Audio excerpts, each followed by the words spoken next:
Good afternoon, ladies and gentlemen, and welcome to celebrate Amiri Baraka.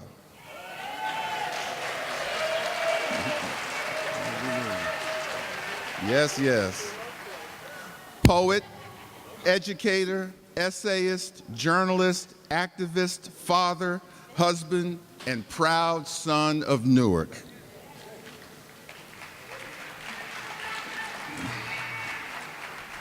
October is his birth month, and I thank you all for gathering here in this historic auditorium to join with the wonderful artists appearing on the stage for this great occasion. In recent months, we have seen celebrations of the 50th year of the publication of one of the most seminal books in the history of an evolution of African-American music, one of the greatest books ever written about the subject, Amiri Baraka's Blues People.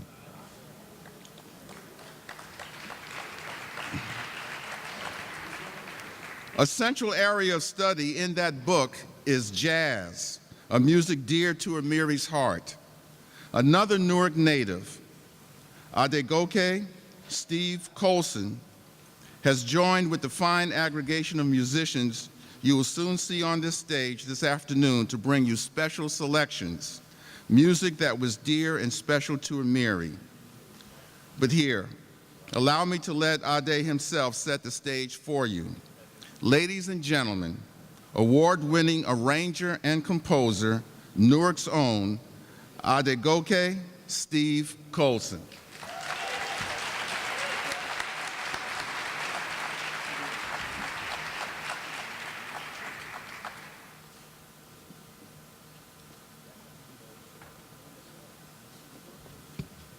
It's good to see so many people out to celebrate a great man, a great poet, great activist, great thinker. So we can get started. A lot of the music you hear has been chosen because Amiri liked a lot of these tunes. A lot of Monk Ellington, piano players like Bud Powell.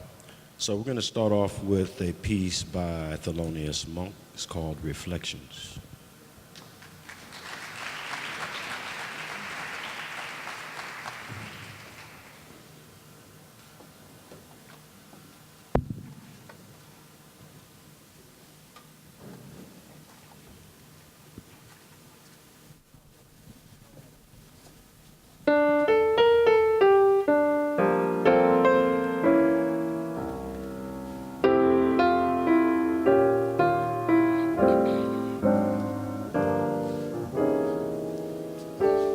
As I'm reflecting back on my life, it's like a dream. Things are not quite what they seem. There's always something missing, something unseen, but truly remembered. I think of paths I might have taken, lives I have changed, some people's souls rearranged, and I'm afraid my vision people will be in looking back. We just peek through the cracks between what's real and false in this eternal waltz. Meanwhile, we just keep dancing. Now at the end of my reflection,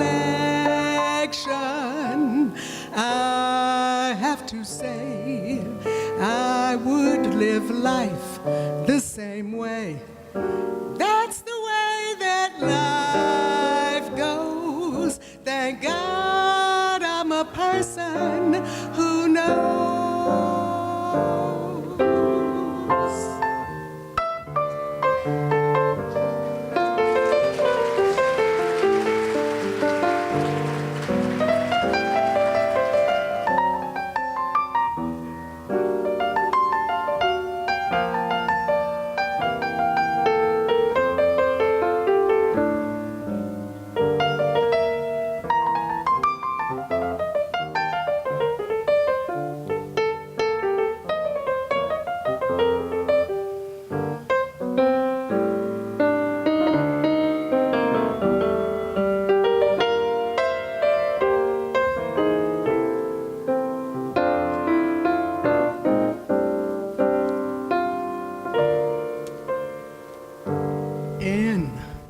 Looking back, we just peek through the cracks between what's real and false in this eternal waltz.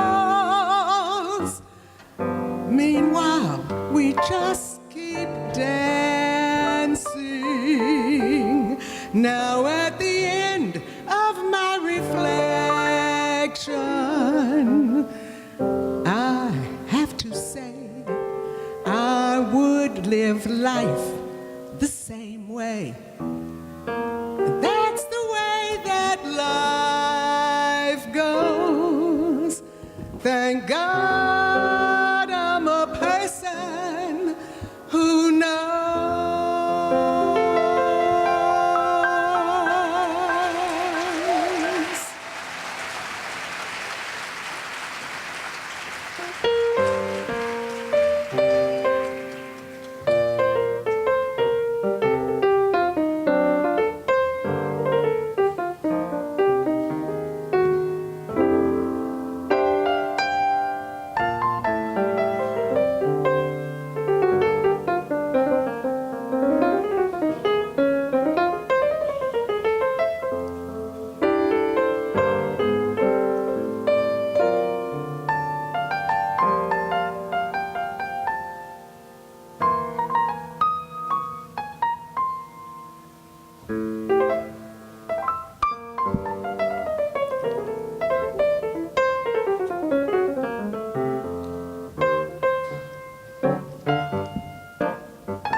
Stuff in my head and things for people, creating things in my head to populate darkness and light it up.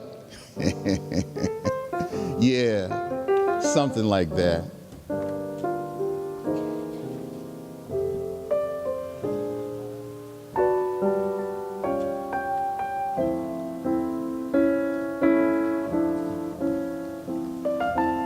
I was born in this town, this old brick city of sidewalks and gray steel winter shadows, a depression baby at Kenny Hospital, named for a black doctor, on West Kenny Street. I live in Newark, first because it is my home, where I grew up and met my wife and raised a family. It is a place where I can still walk down the street on any day and greet people I went to elementary school or high school or college or played basketball or hung out listening to the sounds with. Newark is still the measure of my understanding of social life and political and cultural struggle worldwide. Here is where we are struggling to see practical roots put down as part of a worldwide struggle for democracy. Newark is a gold mine of social, cultural, and commercial development, but the people's needs must be satisfied. No city of almost 300,000 people is really poor. Amiri Baraka.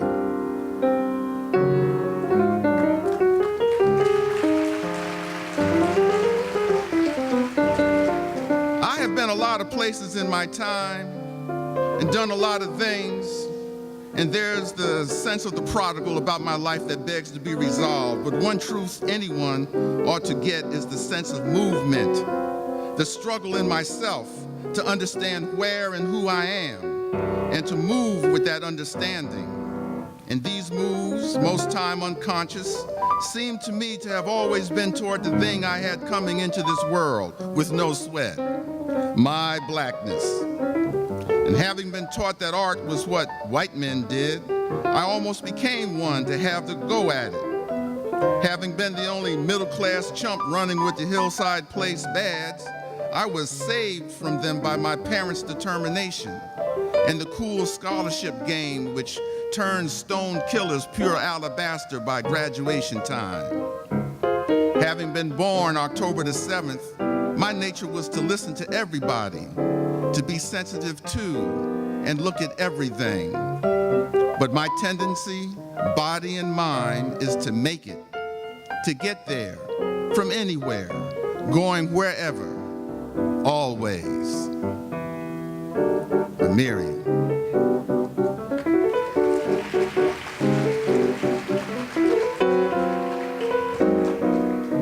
We are beautiful people with African imaginations full of masks and dances and swelling chants with African eyes and noses and arms, though we sprawl in gray chains in a place full of winters when what we want is sun.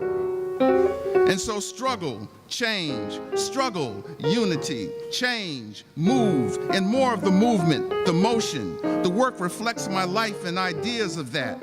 All of it a whole, realized or half-realized or some way station. My writing reflects my own growth and expansion, and at the same time, the society in which I have existed throughout this longish confrontation. Whether it is politics, magic, literature, or the origins of language, there is a historical and time, place, condition reference that will always try to explain why I was saying both how and for what. If you ever find yourself somewhere lost and surrounded by enemies who won't let you speak in your own language, who destroy your statues and instruments, who ban your boom ba boom, then you in trouble, deep trouble. They ban your own boom ba boom, you in deep, deep trouble. Probably take you several hundred years to get out.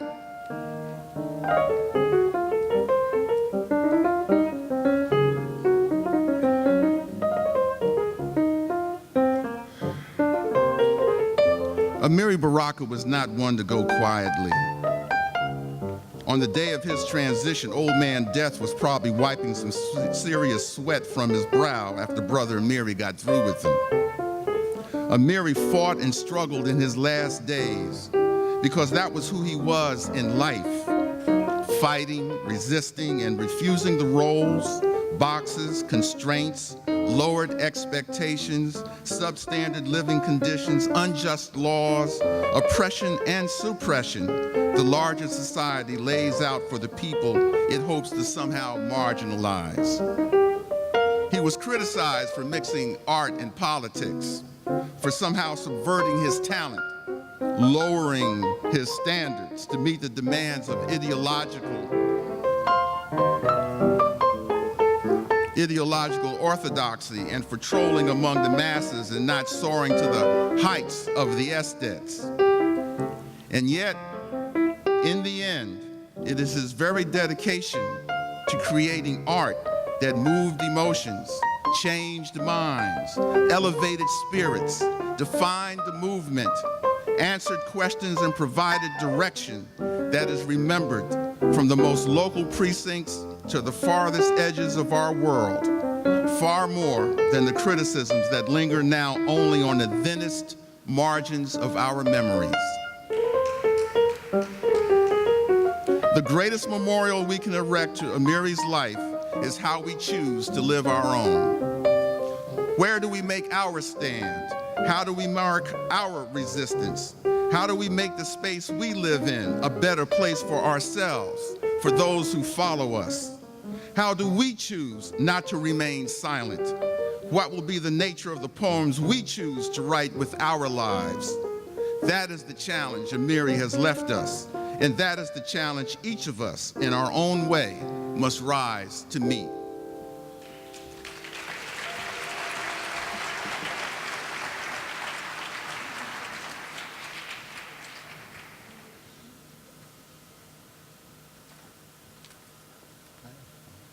Ladies and gentlemen, Obie Award-winning actress and vocalist and Newark native, Ms. Ronnell Bey.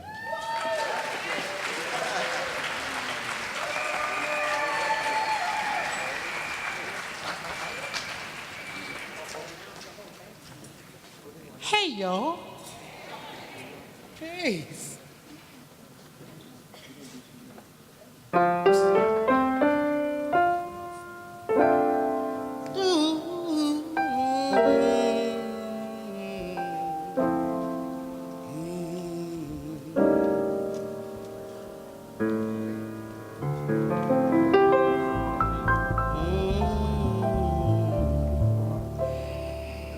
In a sentimental mood,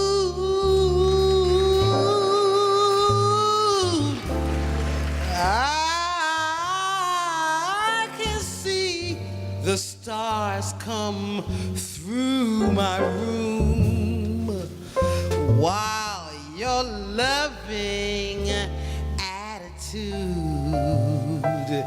is like a flame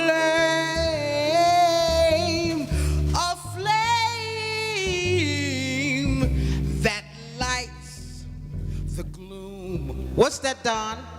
On the wings of every kiss floats a melody so strange and sweet. In this sentimental bliss, you make my paradise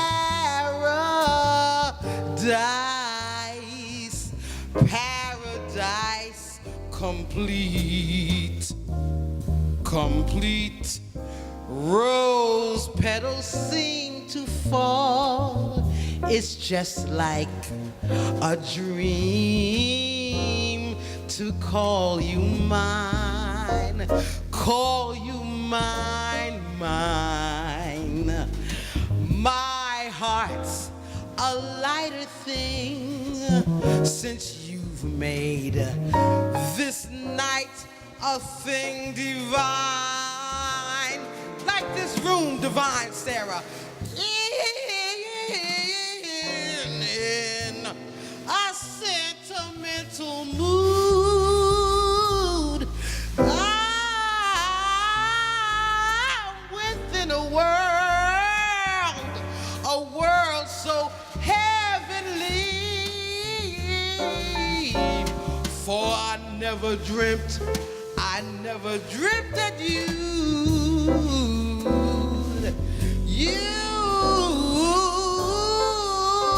be loving sentimental me.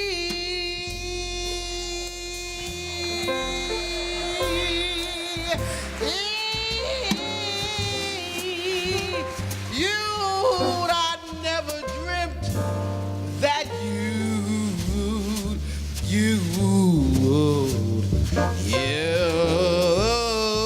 be loving sentimental me.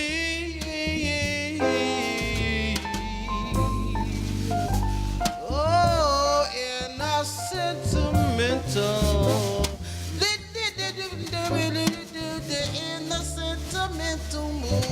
in a sentimental mood, I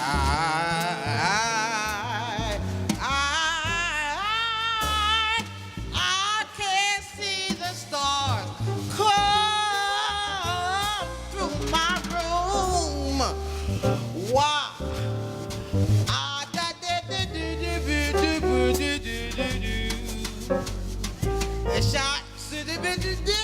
Baraka,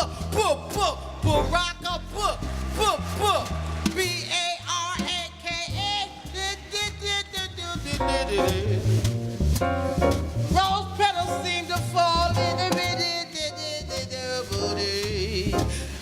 Baraka, poet laureate, still metrist, poet specializing in meters, is a metrist.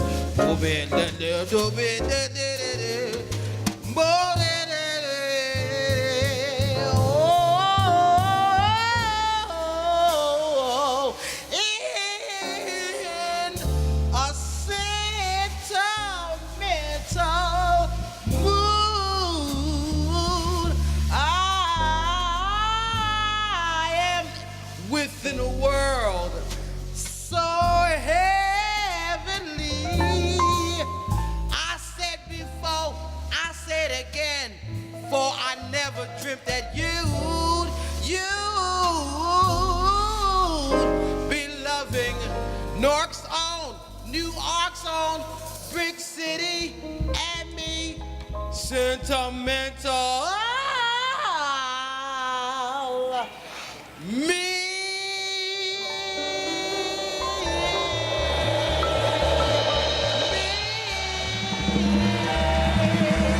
Thank you. Next one. Me.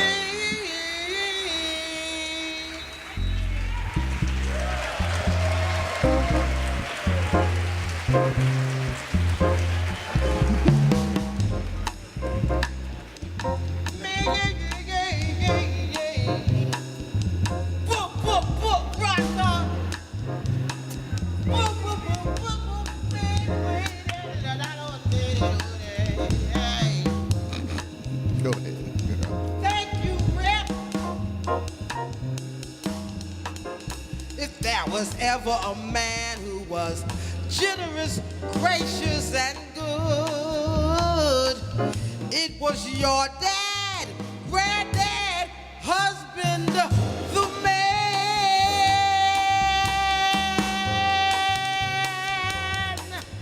A human being so true, he lived like a king, 'cause he knew there will treasures, purpose, the pleasures in life to be devoted to, and always stand by y'all and us, so we be unafraid and free. Free like the African free school, like 502 High Street. 502 what? 502 High Street. Now Martin Luther King Boulevard. Free. Baraka.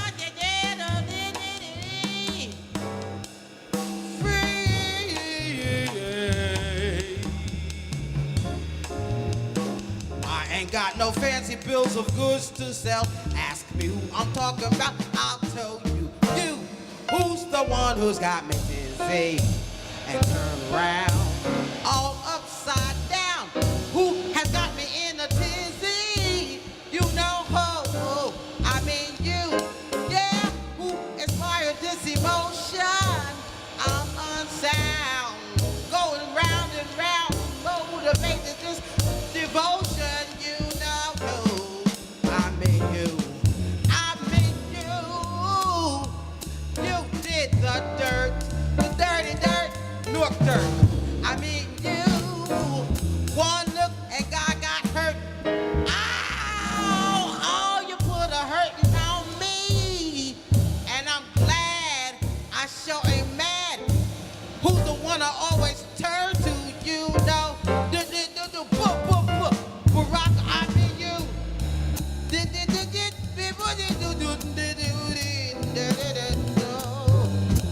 I'm giving you a little monkery in your cabin in the sky.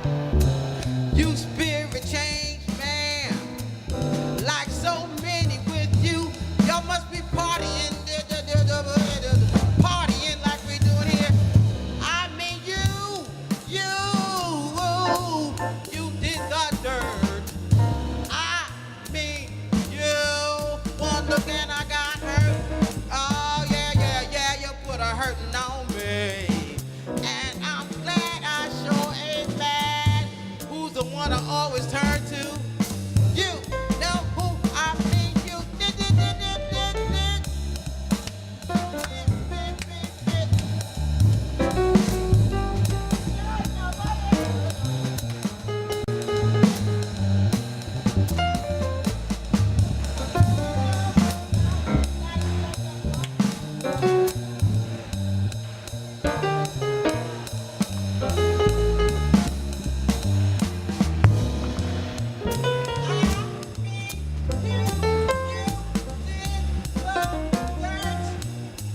One look and I got hurt. Wow, yeah. When you spit those words, you dive in it like Kendrick Lamar. Dive in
He is a man who has long ties to the Newark community, a graduate of Rutgers campus, of the Newark campus of Rutgers University, a poet, editor, community activist, and director of special programs for the New Community Corporation.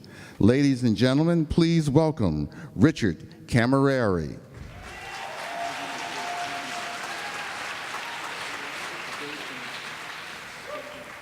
Thank you, Richard. Good afternoon, everybody. Following Ronnell is not something I would have signed up to do, but that's the way it works out. I want to thank Richard and everyone behind the program for the opportunity to participate. I'm truly honored and humbled for this, and just based upon the friendship I owe Amiri and Amina for many years. Of course, friendship is not something that can just be contained in the heart. It is something that has to be maintained and worked at. And in that area of remission, I will be corrected. So again, I thank Amina for your friendship and your patience.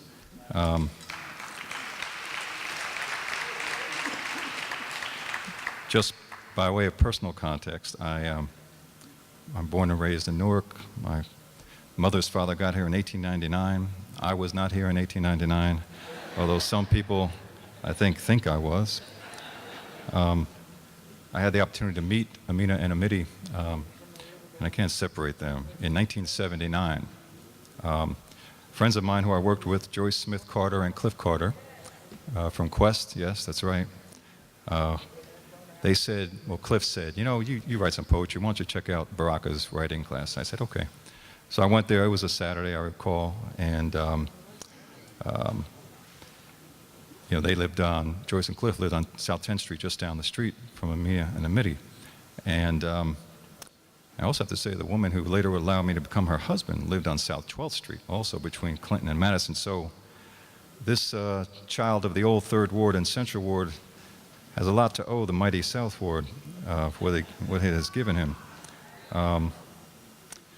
But after that meeting, the classes, the rest essentially was history. And as James Baldwin has written, history does not merely refer to the past.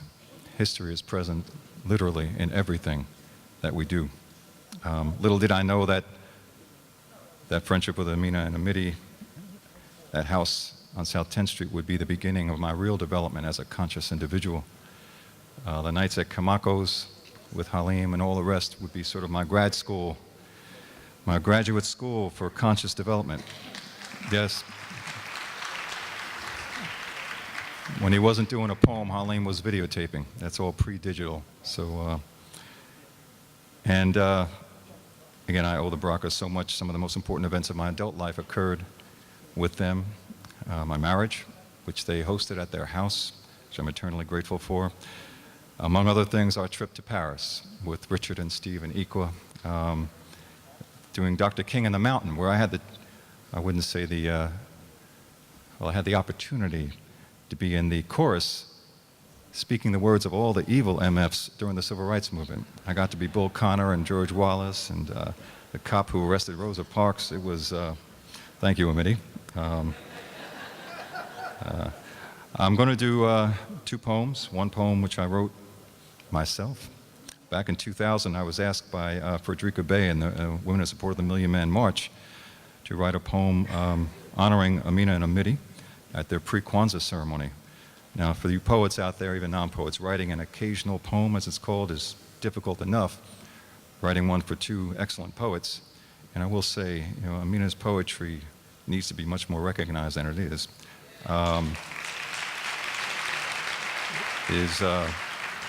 Is a real challenge, but I came up with something I think was okay. There's a fundamental question that we all ask ourselves, and I know that certainly Amiri was always challenging people, is who is we? Who is we? That is not a grammatical misconstruction, because we, both Amina and Amiri, have always been about the people. So we is a construct that is universal, that is collective. So who is we? Who is we? This poem is called A Love Supreme, with a bow towards Mr. Coltrane, of course. Who is we? We are human beings. First and foremost, we are human beings.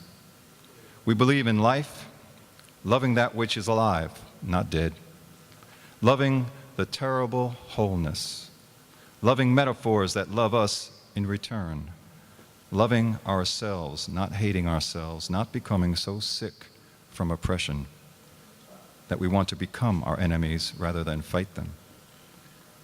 We are human beings believing in good over evil, believing in the struggle against forces that bring suffering to the world, believing in civilization over barbarism, that being civilized is not about manners, how you speak or how you eat. Being civilized is about justice and freedom and self-determination. Being civilized is about loving humanity and struggling for everything that is alive and against death. We are human beings. Our humanity and creativity are alive, not dead, not just for display. We are a force for beauty and reality, a force meant to change things, a force driven by love, the opposite of hate and oppression, a force to challenge dry ignorance, opposing the savages of supremacy and privilege, the uncivilized, the evil, dead part of what is, and even our anger, and there is plenty of anger sometimes, with the evil is driven by love, by knowing that human beings, those who want to be free, truly civilized human beings, must fight against the unjust, the ignorant, the dead. And so we keep our love and our struggle alive and burning. We keep it alive and burning, nuclear hot, but not like the bombs made by the barbarians of war and power. We are nuclear hot like the stars. We are like that. Our lives, our art, our love is like that, like the stars, nuclear hot, the torches of nature whose heat and light keep all things alive. We share that, we act upon that, we be like that. Be like that, be like that. To struggle against the anti-human, against the ghost world, like that. Be like that. To challenge what is primitive and backwards, the destroyers of nature and spirit, like that. To resist the beast and the machine, like that. Be like we have a choice to be truly human. This is honorable. This is important. This is necessary. Like that. Be like that. We choose to live.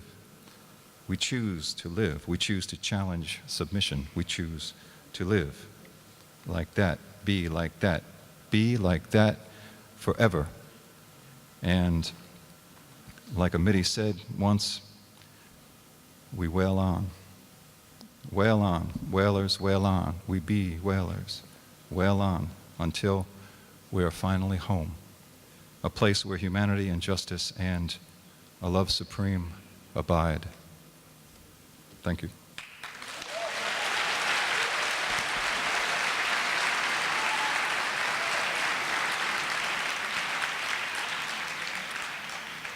Thank you. I don't know the rest of the poets. We were asked to read a poem of Amiri's. That is not an easy thing to do, trying to figure out which one. One of the frustrations I know I've often had in speaking with people about him is, and some of you may have read the obituaries, of course, and all these people sometimes talk about Dutchman, then they zoom ahead to Who Blew Up America, and that's it. Like the man never wrote a thing between all that time. But he wrote some brilliant poetry throughout the last 50, 60 years. And it is difficult to pick just one. But I finally decided, well, the one I should do, which I know no one will repeat, is a poem that he wrote for my wife and I, Margaret, on November 13th, 1993, when we were married at his house. I think he shared this with Dwight and Julie, Amina's brother and sister-in-law, as he wrote at the bottom of the poem, for Margaret and Richard, Dwight and Julie, the rookies. Both of us were married close together. And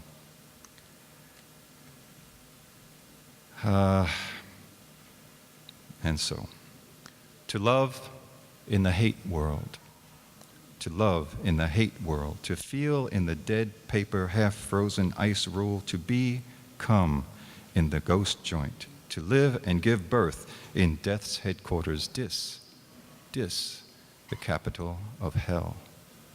To create against great destroyer mutants, altered bio-neuropsychologically in the great floods, suicided by nature at the top of the Tower of Babel.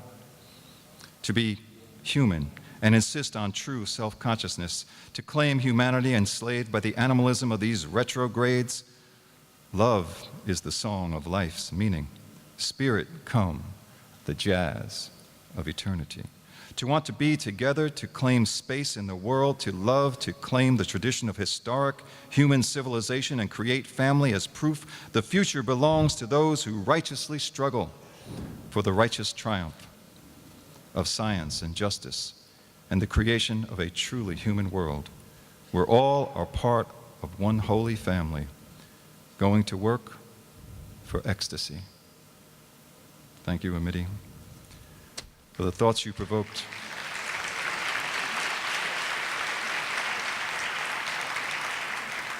We thank him for the thoughts he provoked, creativity he inspired, the humanity he insisted on, and the struggle we must maintain.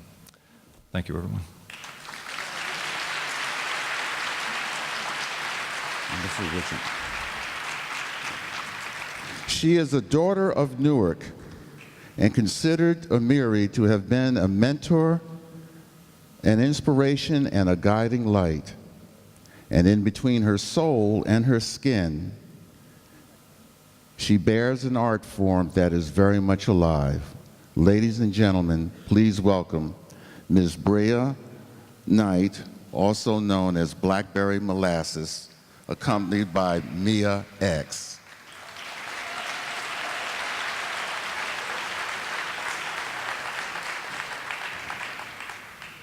Good afternoon, everyone. My name is Breya Blkbrry Molassez Knight, and I'm accompanied by this beautiful Newark queen, Mia X. She will be reciting X from Funk Lore.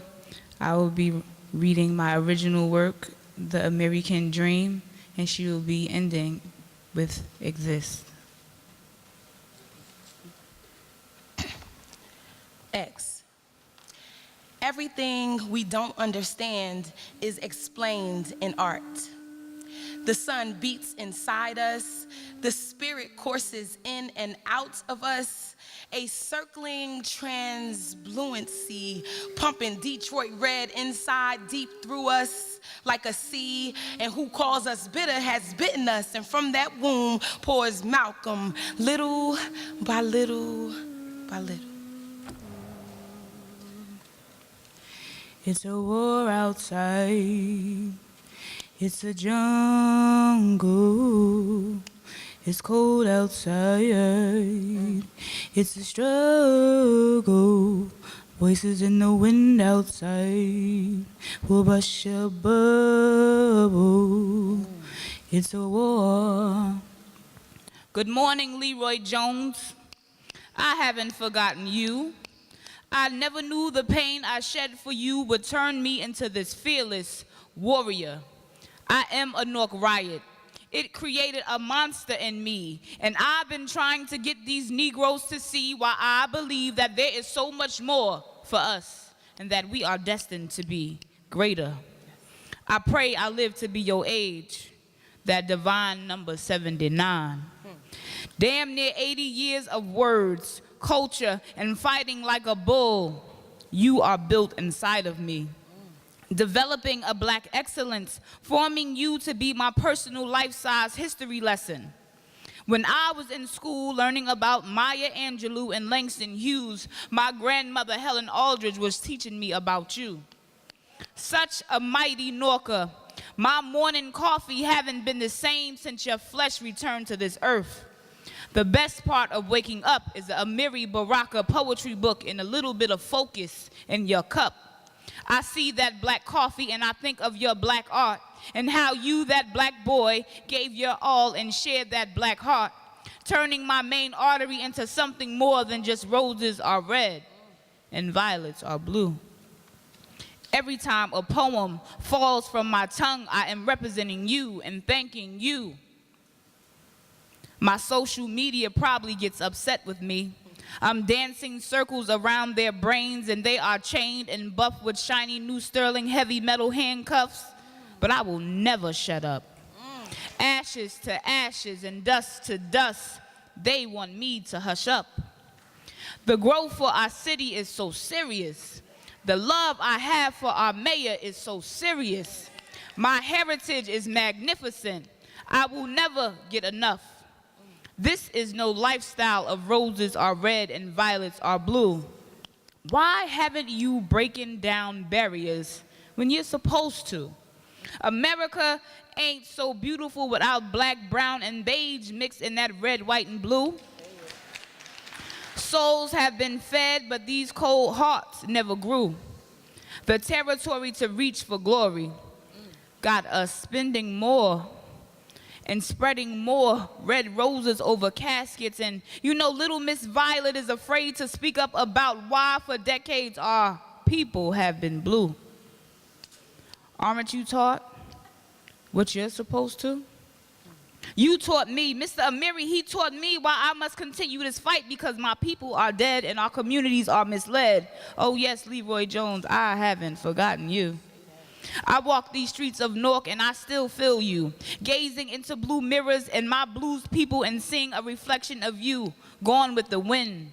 You ever seen a black girl's hair blow in the wind? Amiri, that's his spirit. Yeah, that's him. Good afternoon, sir. I haven't forgotten you. How could I forget you? Man, we Libras, birthdays 5 days apart. How could I forget you? I utilize your guidance in everything I do. I am art. I breathe art. Man, we bees art. I am unapologetic in my art, just like you. How could I forget you? They spark those flames of that red, white, and blue. That wasn't a piece of that American pie. I don't want a piece of that American pie. They afraid to get sliced. But while they live in that American dream, I'll be in Newark, New Jersey, living my American dream. And if American, then I can dream. They must not know I'm a part of his dream team. How could I forget you? Somebody blew up America and they still trying to. We never been rebellious, we truth tellers. They tried to label me, but I never been one of Bebe's kids. I was embraced as if I was one of Baraka's kids. Yeah, we poets, we don't die, we multiply far beyond our city limits. Traveling to countries they dare not want us to see, being those mighty influences they dare not want us to be, wanting us to melt under sadness. How dare you make my blackness sadness and constantly stabbing me with poverty, wanting us to bleed to death. He outreached miles. I don't know where God is taking me, but I'm ready. And I've never been an angel, but I do know how good God is, so maybe he's holding my halo. There is a God that protects me as I am. He is the great I am. And no matter where I roam, Newark will be my home. Good evening, Amiri Baraka. I haven't forgotten you. Even when they tried to ban my boom, ba boom, how can we forget you? You are one of the 8 greats to influence our African-American literacy culture. Beautifully structured. Black arts movement, let's keep moving. Musically, poetically, civil rightly. I guess they didn't know it takes a village to raise a poet. Clinton Ave, Springfield Ave, South Orange Ave, Elizabeth Ave, Bloomfield Ave, Wilson Ave, Avon Ave. And it's so sad because some of us been living in the hood for years and never said good morning to our neighbors. Y'all need to stop sitting out here waiting for these politicians to save us. Our minds are corrupt. Too many people are raising their children to be gangsters, but forget about being educators. Man, I got my jazz bumping through my Beats headphones. I keep them heads ringing like Dr. Dre told me. I keep that Nina and Sarah and Ella singing. I haven't forgotten you, Amiri Baraka. And in my heart, you are still here. I am Blkbrry Molassez. I am living proof that we can go from shit to sugar, but the reality cannot be sugar-coated. I thank God for Mama Amiri Baraka. God bless her beautiful heart, her strong and pure heart. And as long as I have this blue hair, I will be one of Amiri Baraka's blues people, speaking until my face changes its hue. I owe you. So no matter where I go, I will be a representation of you. So I am blue in the face. No matter where I walk, every time I talk, we will make sure your legacy will never die, never be outlined in chalk. We will still drop those educational jewels and place them in that treasure chest. So God bless this Baraka family. God bless all who knew him. God bless all who read him. God bless all who supported him. You are more than poetry. You are an everlasting memory, an international soldier. You are the backbone of our community, crowned king of this royal Baraka family, an instructor of truce for those who had enemies. Thank you for instructing a young woman like me, because if it wasn't for you, it'd probably be death or jail for me. And I thank Rob Hilton and poetry, Leroy Jones, Amiri Baraka. We thank you. I honor you. We celebrate you. I honor you. We salute you. So as Shani greets you at those golden gates, my brother, God is not finished with us yet. Let not your heart be troubled, for troubles don't last always. I will never forget this day. I will thank you forever. No farewells, no goodbyes, to be continued, sound better. In my spirit, you will always exist.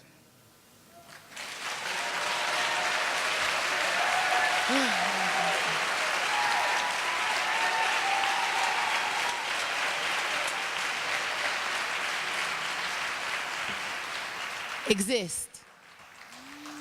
Exist. Exist, exist, exist. Resist notions, elixirs, potions that encourage intoxication, fumbles with misinterpretations and high emotions. We don't crumble. We don't stumble into epiphanies and barricade ourselves there. We exist inside the eyes of cats who don't care that we exist, but we resist their denial. We lock, close, grip, and bar ourselves to walls that do not yet know they want us, need us to exist. Exist, exist, exist. Forming shifts in black consciousness. We shake, don't shift. Bolt, secure, embrace, clench, mighty teeth with mighty wrists bent on a struggle meant to feed us fire. We exist, being doers, builders, achievers, making liars out of exclusion, passion, desire, voice, change for the choosing. Exist, exist, exist, exist. Resist a country's effort to quiet the drums of liberation with eyes and hearts beating, protesting that education reflect our beauty, exist and respect our duty to ancestors and community as we list our demands, take matters into our own hands, existing in time, seizing it, taking a stand, causing folks to redefine their mission through our self-determination, our hands, our power, push, honor, worth, relevant education, chance to be free, to be heard, to exist, to be a word spoken on a stage at Newark Symphony Hall for Amiri Baraka. And I thank God that he exists. Thank you. Thank you, Queen. Love y'all.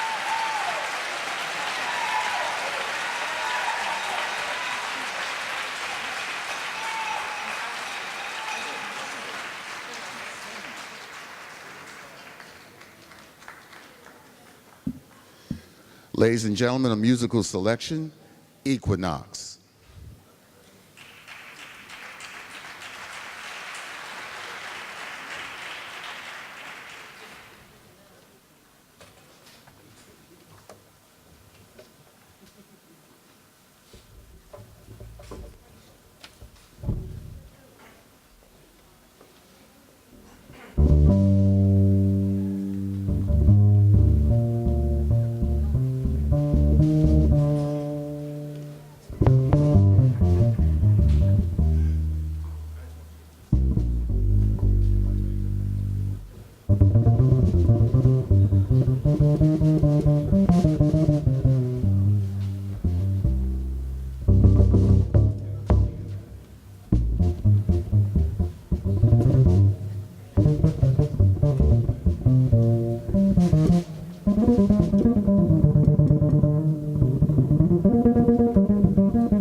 Ladies and gentlemen, please welcome to the stage renowned concert singer and frequent collaborator on projects with Amiri Baraka, the executive director of the Trilogy Opera Company of Newark, Mr. Kevin Maynor.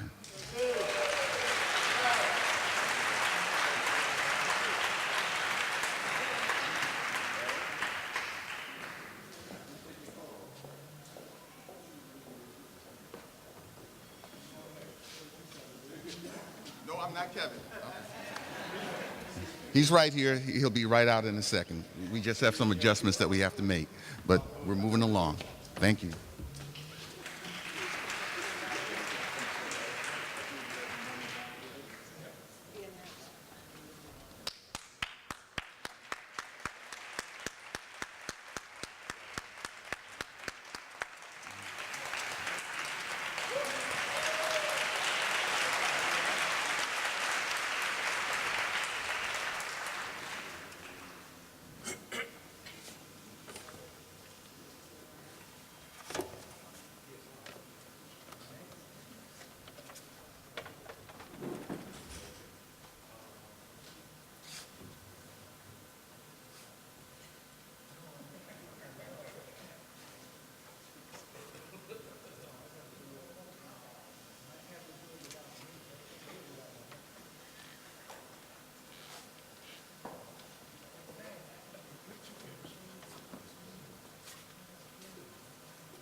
Ladies and gentlemen, this piece is taken from Amiri's largest performance work called The Sisyphus Syndrome, and I will talk more after I sing.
Anthropological color tip.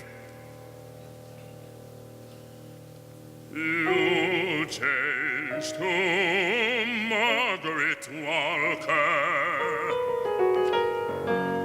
Thou valorize the people.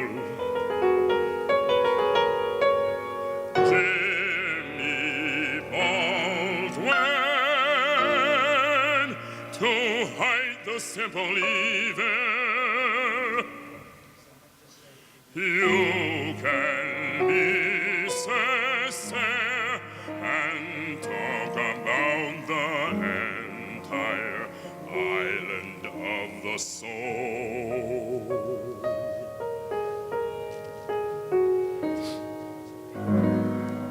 You can speak immediate, wonderful Spanish, and then you'll be Nicholas Gillen. You is all the Africans you wanna be. You yesterday, Sambene this morning. I heard you in the bathroom this morning.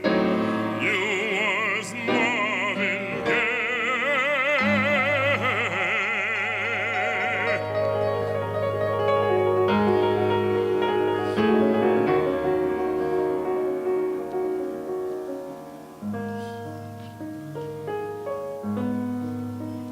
Anyone you love, you can become.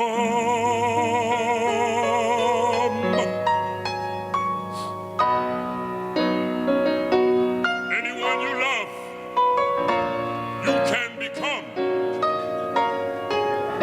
Anyone you love, you can become. Anyone you love, you can become. Anyone you love, you can become.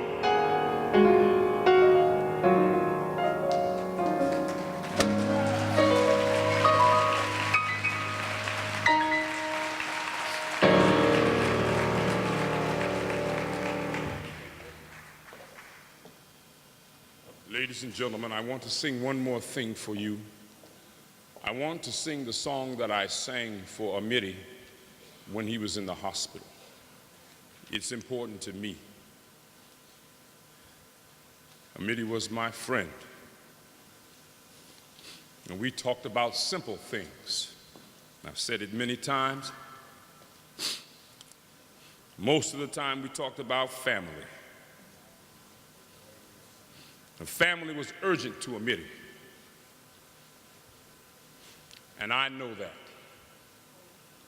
I don't know where his family is, if they're all here or whatever, but I can tell you this: Amiri loved his family, and I've seen him cry over his family. You might not have ever seen him cry, but I have.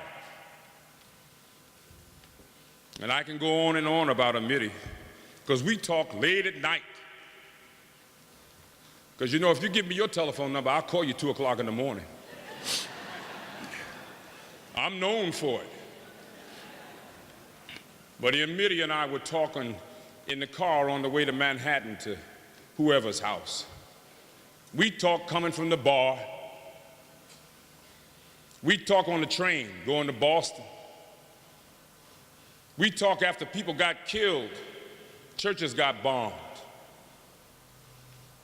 We talk when they shot people 1,000 times with all these bullets, armaduring everybody. We talked about all that kind of stuff when they were blowing up stuff all around the country. We kept talking and saying, man, we got to do something. And I thank God that he would take the time to work with a young brother like me. I ain't young anymore. But at that time, he would say, yes, let's work together on something. And we would work on stuff, and we'd be serious about it. And we'd make sure that it was at a high quality. And I'd call composers and other people up, and I'd say, set this music, and they would complain. They'd say, there's too many words. But after they got Amiri stuff and looked at it, they wouldn't drop one word. They wouldn't leave out one word. If you compose, you know what I'm talking about. Not one word. Amiri was always concerned about people, but the most important thing he was concerned about was his family. Now, do you hear me? You better hear me. I remember when I came to that house after Ras lost that election that first time there, and everybody was sitting outside. And I went in the house. Amina said to me, well, he's in there. I went in the house and some news guy was in there. And we sat down and we talked. And I said, Amiri, this ain't about no election. This is about your children. And Amiri started to cry, and he said, you said it. And I knew what he was talking about, because I got children too. A lot of people out here got children. We don't know what's going to happen to them, and we're trying to do the very best we can do with them. And it's hard.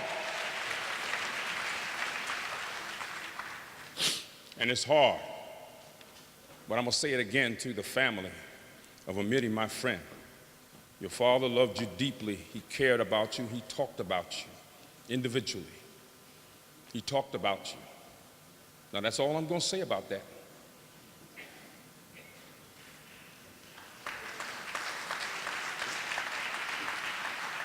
This song is to my friend, and I'm not going to use any microphones, so listen.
She has received an Obie Award as an actress and playwright and has been nominated for a Pulitzer Prize.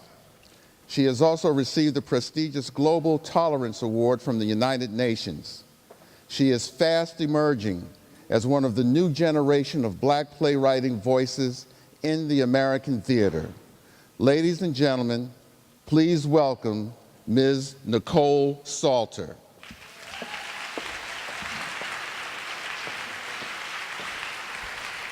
Greetings, everyone. That was beautiful, right? Very moving. I can't sing, so I will speak. I did not know Amiri Baraka. I didn't have the pleasure of keeping personal company with him, of learning from him in a very kind of mentor-mentee relationship I wish I had. But I have been incredibly impacted by the legacy of Word and the tradition of culture content making that he established. I'm a graduate of Howard University, and I first came upon Amiri Baraka, HU. I first came upon Amiri Baraka when he came to my university, and I was encouraged by my professor. I was a theater student, my professor Al Freeman, to go hear him speak. And upon hearing him speak, I began to think about my art differently, because he said that art is a weapon in the struggle of ideas. Art is a weapon in the struggle of ideas. Up until that point, I think I had been quite dedicated to becoming famous and popular. And he charged me in that moment with the idea that culture is not about fame or fortune or glory. It's about love for your people.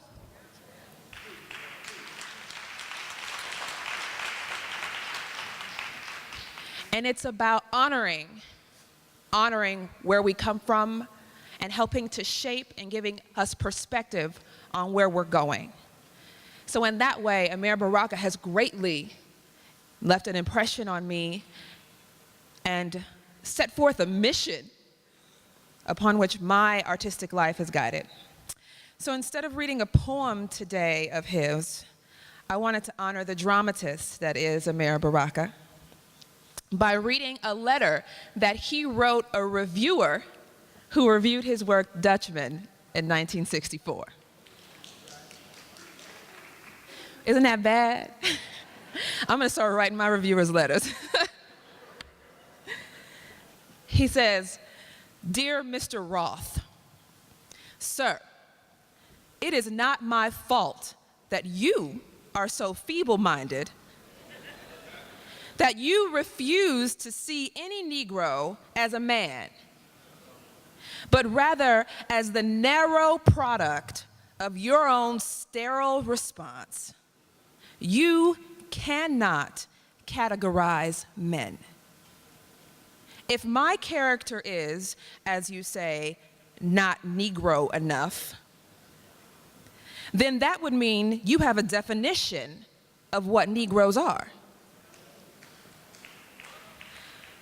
The main rot in the minds of academic liberals like yourself is that you take your own distortion of the world to be somehow more profound than the crackers.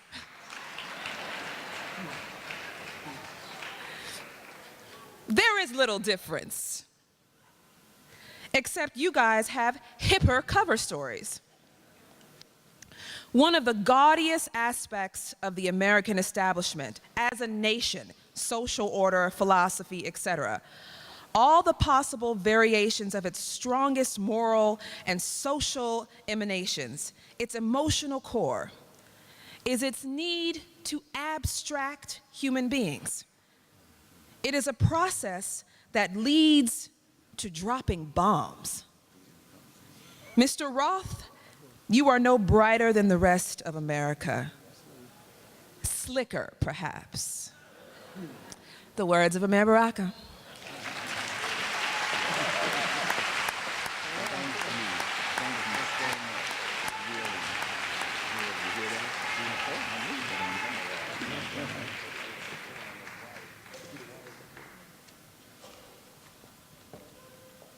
Now, I have to come out here and say this. Now, I didn't know this next brother before he said yes to being a part of today's event. I have Woody King Jr. to thank for putting us together. And today is the first time we have seen each other in the flesh. But every time we've spoken by phone, and every time we have exchanged an email, I have the feeling that not only are we friends, but that this is a friendship I will come to value with each passing day. He is a poet, an actor, a playwright, a literary editor, a journalist, a community activist, and university professor. Ladies and gentlemen, please welcome to Newark, Jose Angel Figueroa.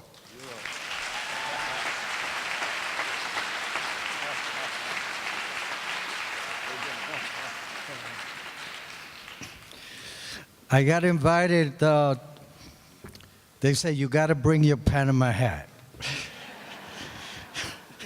Here it is. I'd like to say a few personal words and then read one of Amiri's poem, and then ended with my piece called Roasting Amiri Baraka.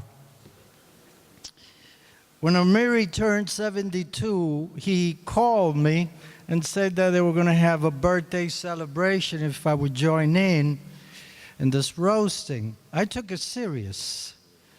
And I said, Amiri, you were born roasty. You're always on fire.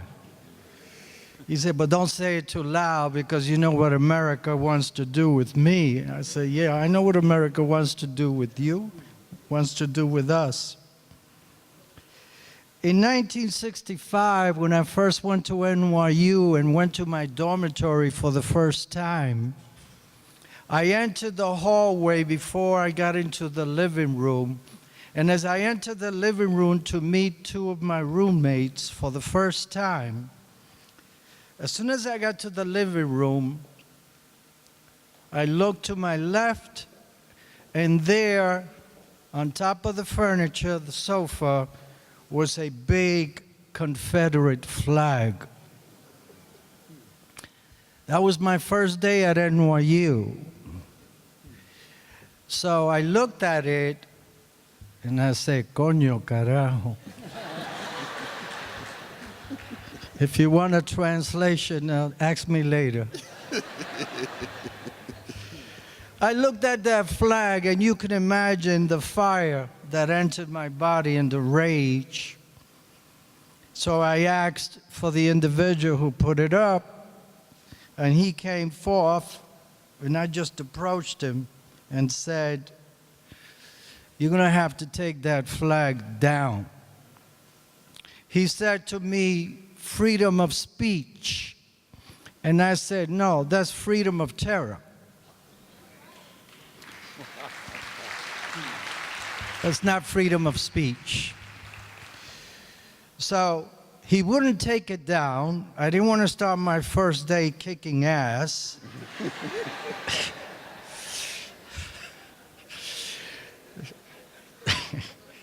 So I had to do something to convince this guy to take that Confederate flag down. So I went to Harlem, and I bought a huge poster of Imamu Amiri Baraka. Remember that poster? Where he's so angry and raging. I bought that poster and I framed it, and right across the Confederate flag, I put that poster up. Within a week, he took the Confederate flag down.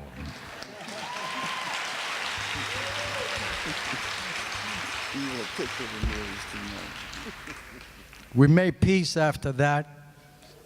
I invited him to the Southeast Bronx to taste my mother's rice and beans philosophy. And about 2 years later, he really got to know what we meant by struggle and revolution. I had the incredible honor of meeting Amiri in the mid-'60s, shortly after we were with Piri Thomas celebrating his Down These Mean Streets. And the last time that Amiri and I were together with so many beautiful people to celebrate Piri Thomas, Amiri wrote a paper called Where Did We Get To After Walking These Mean Streets, which he did in May 23rd of 2012. And I'd like to share a few words because it's a long piece, so I'm just going to edit. And it says, it seems I've been drafted to give the last word on a whole generation, a whole epic of human life, struggle, and whatever realization. The real boundaries of our lives are material as well as in our heads. The question is, how do we use one dimension against the other? How do we fly when flying is illegal? How do we create beauty if it has been decided that actual beauty must be kept out of reach? We are all a people whose minds and lives have been twisted by the desires of the powerful. They are sick, but so are we. Part of the horror of America is that the oppressed too often side with their oppressors. They don't want to slay them, as Fanon reminded us. They want to be them. And this, I begin this way because that's what Piri has taught me. I have some great flicks of us overnighting in Newark with families, talking and drinking and laughing and cursing about America, this disease thing. I have spent too much time and energy rallying against the whiteout or bourgeoisification of our minds, mainly the Afro-American struggle to get past what Du Bois described when he said, many people have suffered as much as we, but none of them was real estate. The double consciousness, to see yourself through the eyes of people that hate you.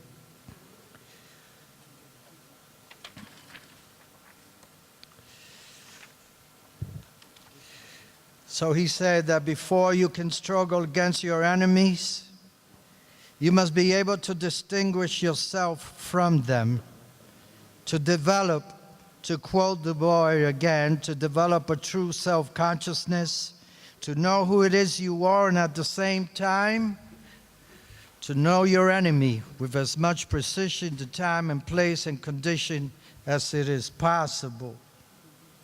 I'll stop right there.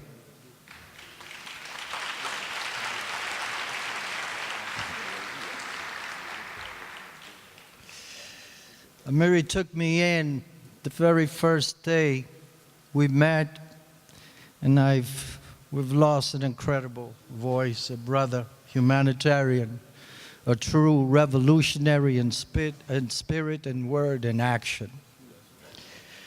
In choosing Amiri Baraka's poem, like many of us, I had to get every book I could find. And I put every book in a different part of my house, and I finally came upon the poem that I wanted to share with you. And it came to mind that you cannot celebrate Amiri Baraka without truly celebrating the spirit of his life, Amina.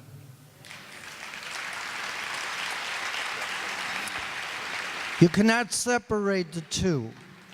And I've always believed, without any disrespect to any males here, that the true revolutionaries of our communities have always been our women.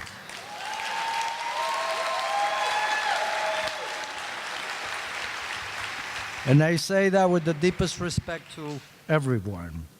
This is called revolutionary love, which Amiri wrote for Amina. Amina, this is your day as well. Revolutionary love. Black revolutionary woman in love with revolution. Your man better be a revolution if you to love him. Black revolutionary woman, the care of the world is yours. In your hands is entrusted all the new beauty created here on earth. Black revolutionary woman, were you my companion, I'll call you Amina. African faith and inspiration. Were you my comrade in struggle, I still call you lady, great lady. Bibi, black revolutionary woman, were you my woman? And even in the pit of a raging struggle, we need what we love. We need what we desire to create. Well, you, my woman, I'll call you companion, comrade, sister, black lady, African faith. I'll call you house, casa in Spanish. Black revolutionary women, I'll call you wife. Thank you. Amina, that's for you. We love you.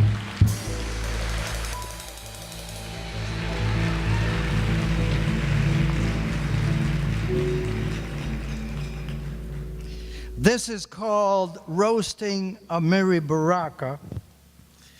And a little footnote. I was sitting next to Ruby D and Ossie Davis as part of the days, and Ossie says to me, I don't know why I'm here. I'm used to giving eulogies, not roasting poets. And of course, Ruby looked at me with her rolling eyes and said, you gotta forgive this man. Roasting Amiri Baraka. How do you roast a raging raisin with blazing eyes?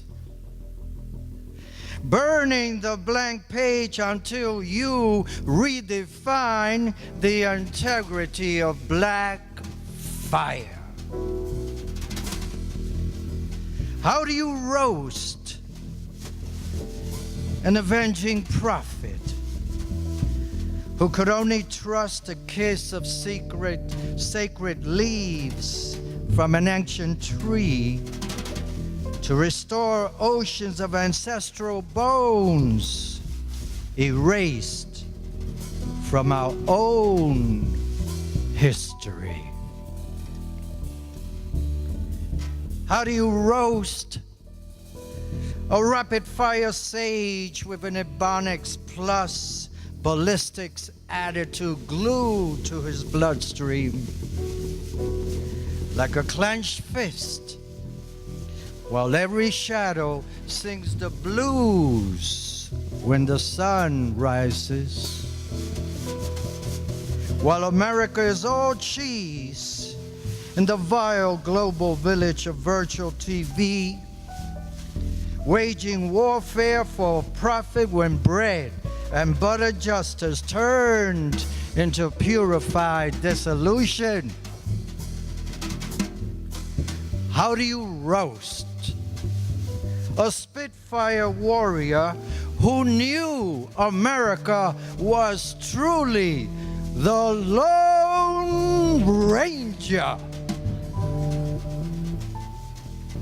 How do you roast such a raging raisin? You don't. Instead, you honor this black Prometheus of Newark, who rose up like a talking drum with an aura of love, and who stole fire from the uncool and boring,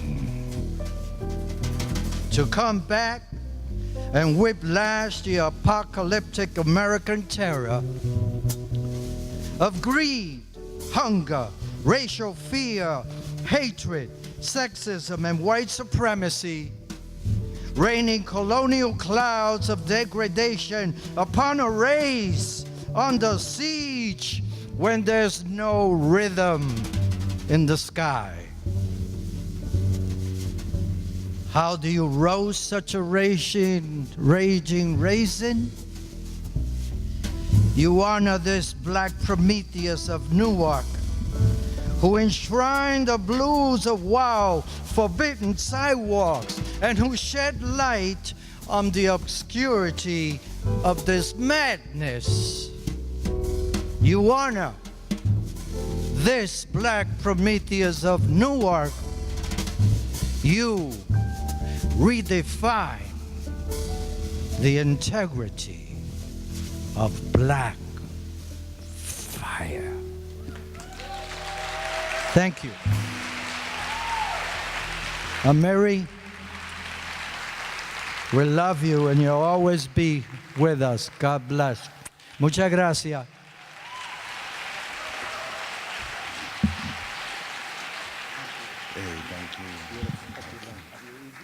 Ladies and gentlemen, straight, no chaser.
Marlene Rice on violin.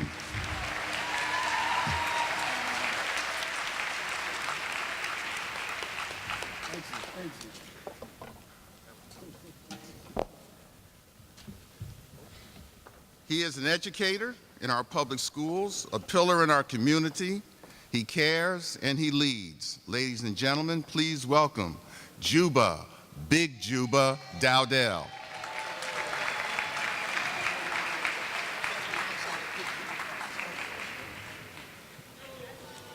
There you go. Say that Big Juba stuff. I don't know where to get started.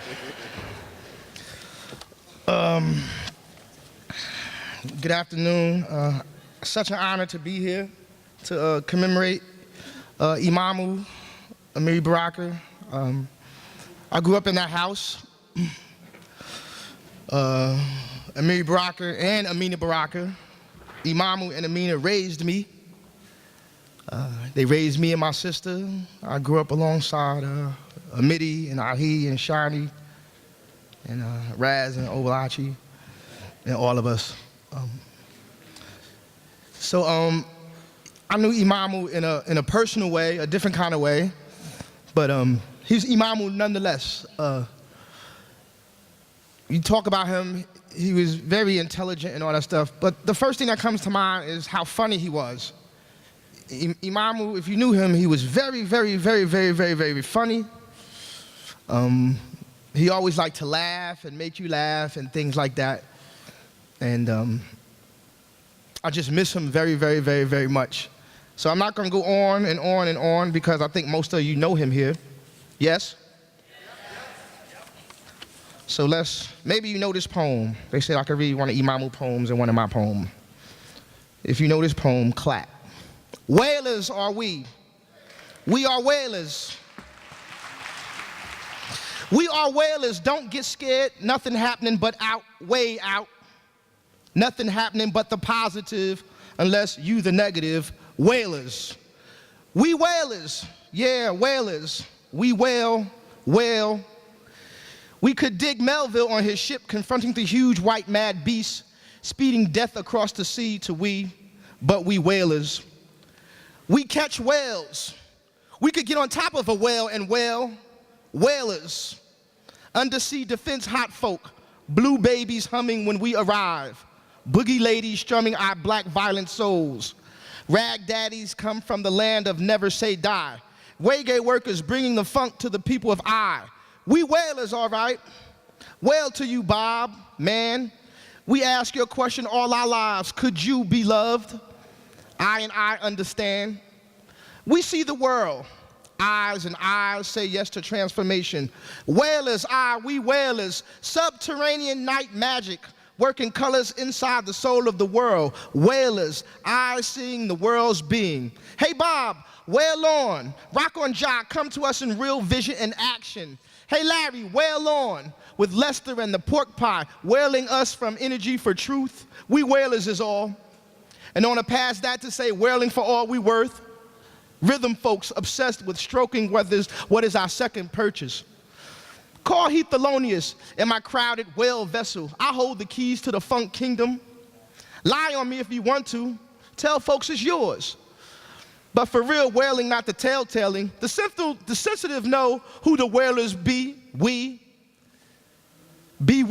wailers, blue blowers, the real rhythm kings. We sing philosophy, ham-bone precise findings, image masters of the syncopated, wailers and drummers, wailers and trumpet stars, wailers and box cuckers, wailers and sax flyers, wailers and bass thumpers, well and hey, well, we wailers, trombone benders, magic senders, Ellingtonians, the only trains faster than rocket ships, shit. Cut a rocket in our pocket and pull a cord on the wall of the wind. Wailers, can you dig wailing? Call me Bud Powell. You want to imitate this? Listen. Spree, that's all that stuff Imamu used to do. Just amazing. Yes. My calling card, the dialect of silence, the sound approach. Life one day will be filled even further with the numbers we sing. But primitive place now, we wailing, be kept underground. Keep it in mind, call me something dukish, something sassy. Call me by my real name when the world change. We wailing, be in it, help make it for real. Call me when I see you, call me we. Hey, we wailers, hey wailers, hey wailers, wail on.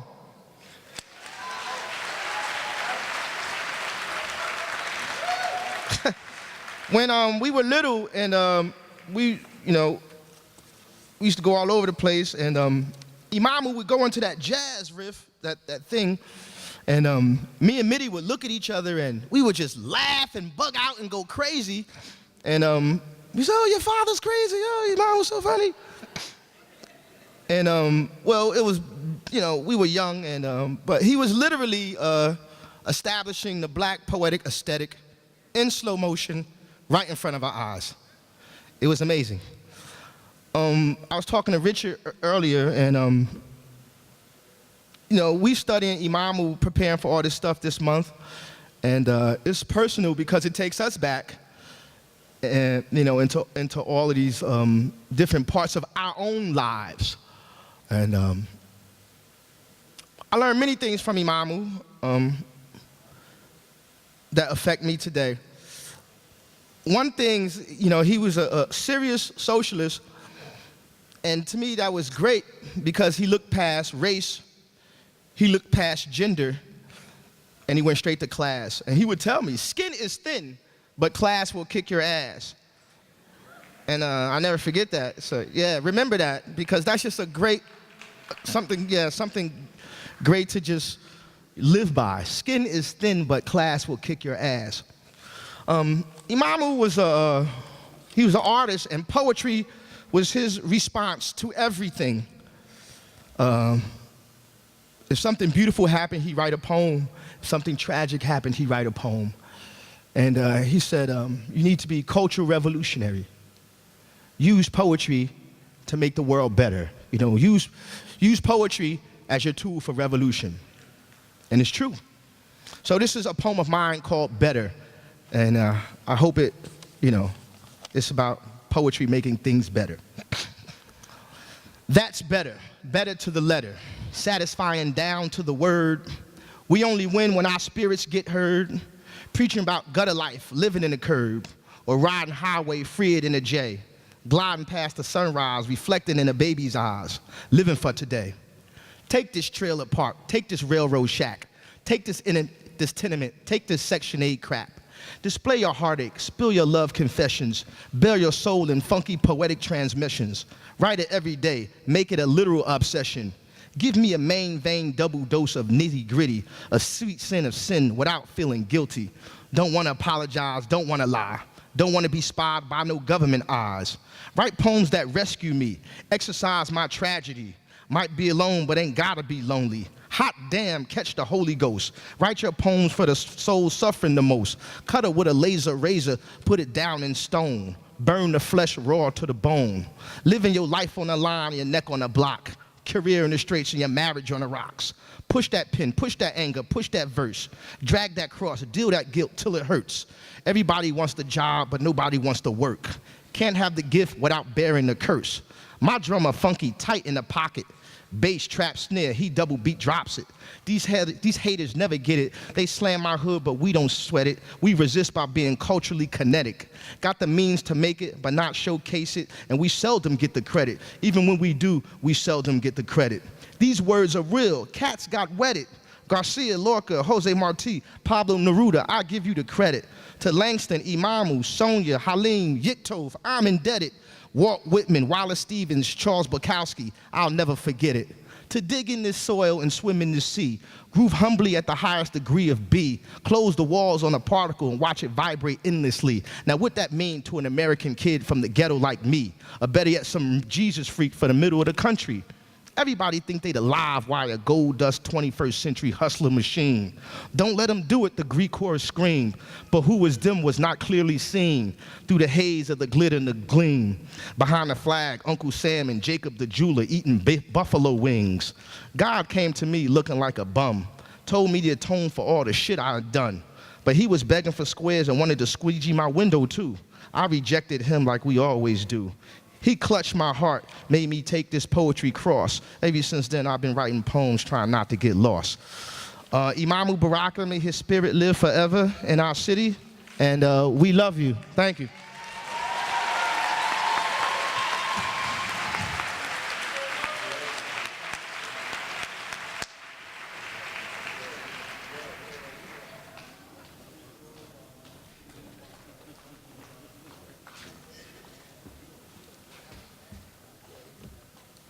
And now, Iqua and Steve Colson. I'm beginning to see the light.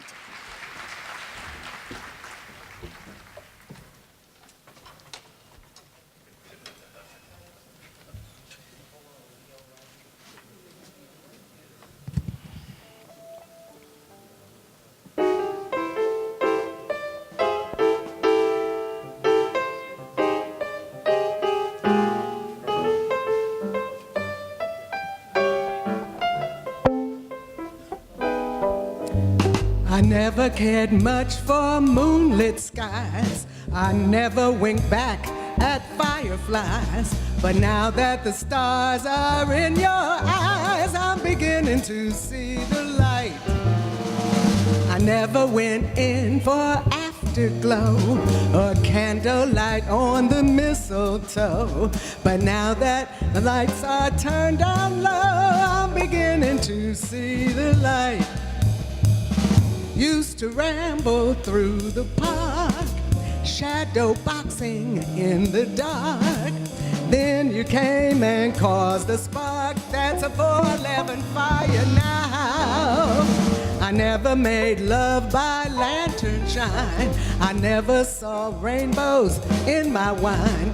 But now that your lips are burning mine, I'm beginning to see the light.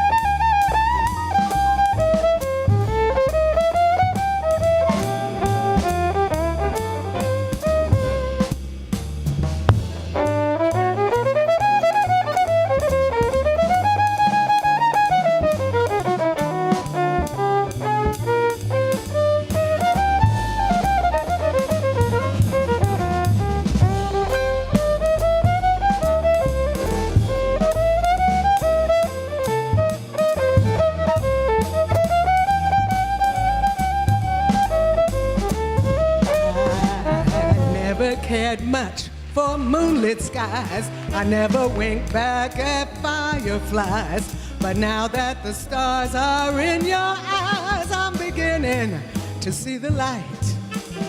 I never went in for afterglow or candlelight on the mistletoe, but now that you turn the lamp down low, I'm beginning to see the light. Used to ramble through the park, shadow boxing in the dark. Then you came and lit a spark. There's a 411 fire now. I never made love by lantern shine. I never saw rainbows in my wine. But now that your lips are burning mine, I'm beginning to see. I'm beginning to see. I'm beginning to see the light.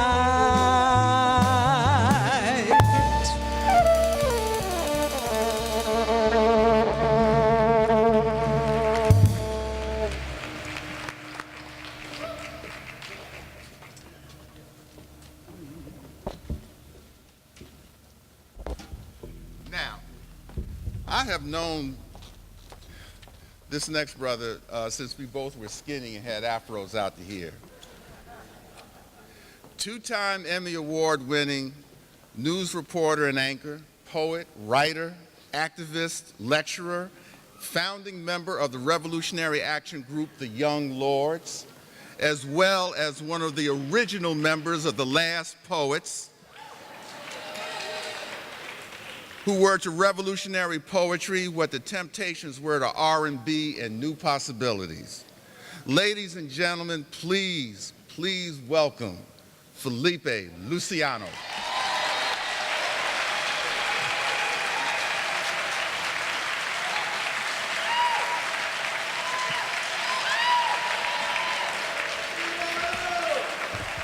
Gracias, familia.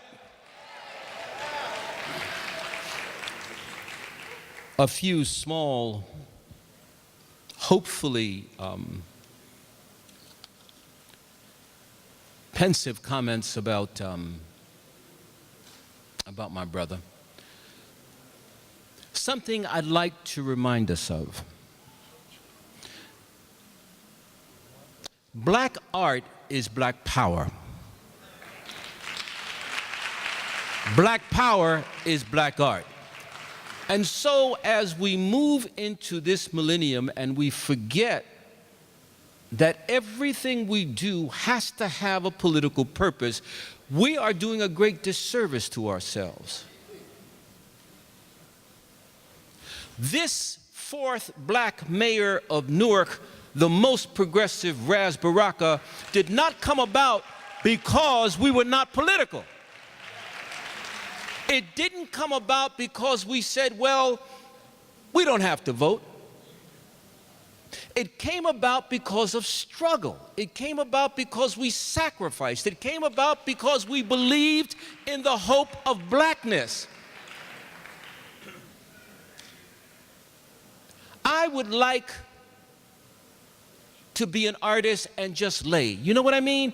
I would like to just lie under a palm tree, sip a pina colada, and get darker. I would like to do that, but with the passing of Amiri, I began to understand that if I don't commit myself further to struggle, to education, to enlightenment, what we will end up with is nihilism. What we will end up, family, beloved, listen to me carefully. We are entering a period of latent fascism. Let's call it what it is. They are killing black children with impunity. And what they're waiting for you to do is give up hope so that they can impose martial law and put us in concentration. People say I'm being extreme. I'm not being extreme. I would like to be an artist. Because I don't want to grow up. I'm a Toys R Us kid. You know what I'm saying? But the one thing Amiri said, and he made it, you don't have the luxury. They are killing 40 every other weekend in Chicago. 40 black children. I don't even want to begin to get into how many Latinos are killed every other week. It may be triple that number. It's not reported because we don't have enough Latinos in the news, and the ones we do are punks.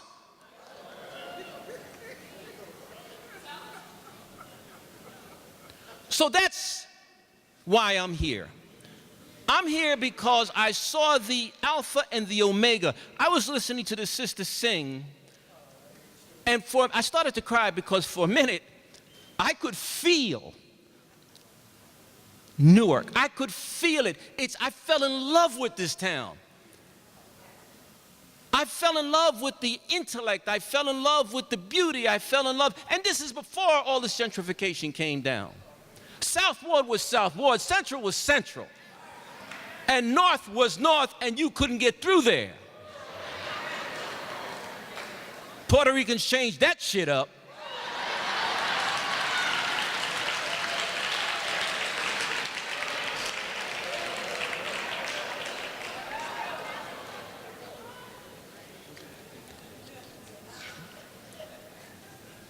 I miss my brother badly.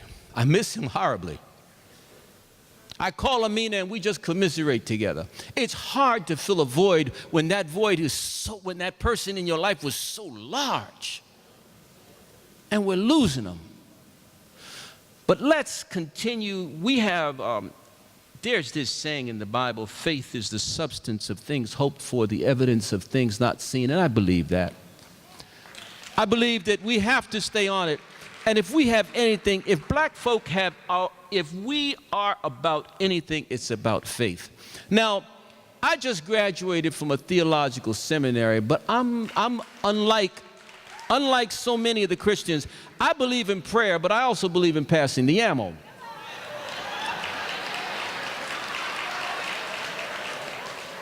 Trust me, when the head of the NRA says it's just a matter of time before we control black people again,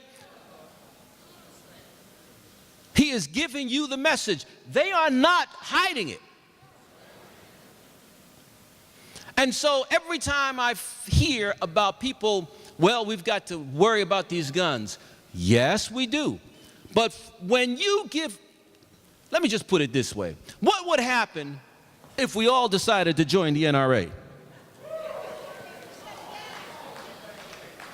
What would happen if we all decided to be collection people? We collected.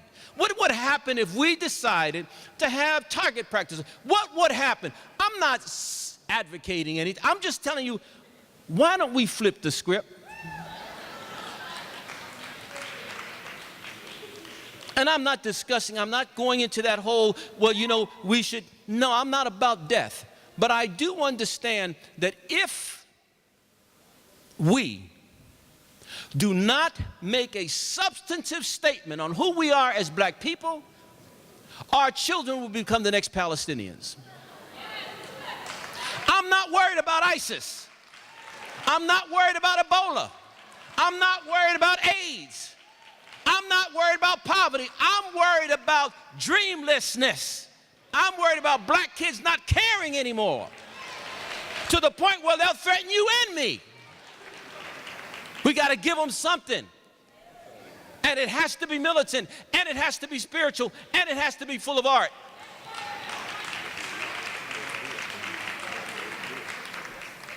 Newark can be the beginning. I felt it when I was back there. I said, I feel so much at home here. I loved being here. And I almost stayed. I fell in love. But then she fell in love with somebody else. So I had to go. But I love you, Newark. Always have, always will.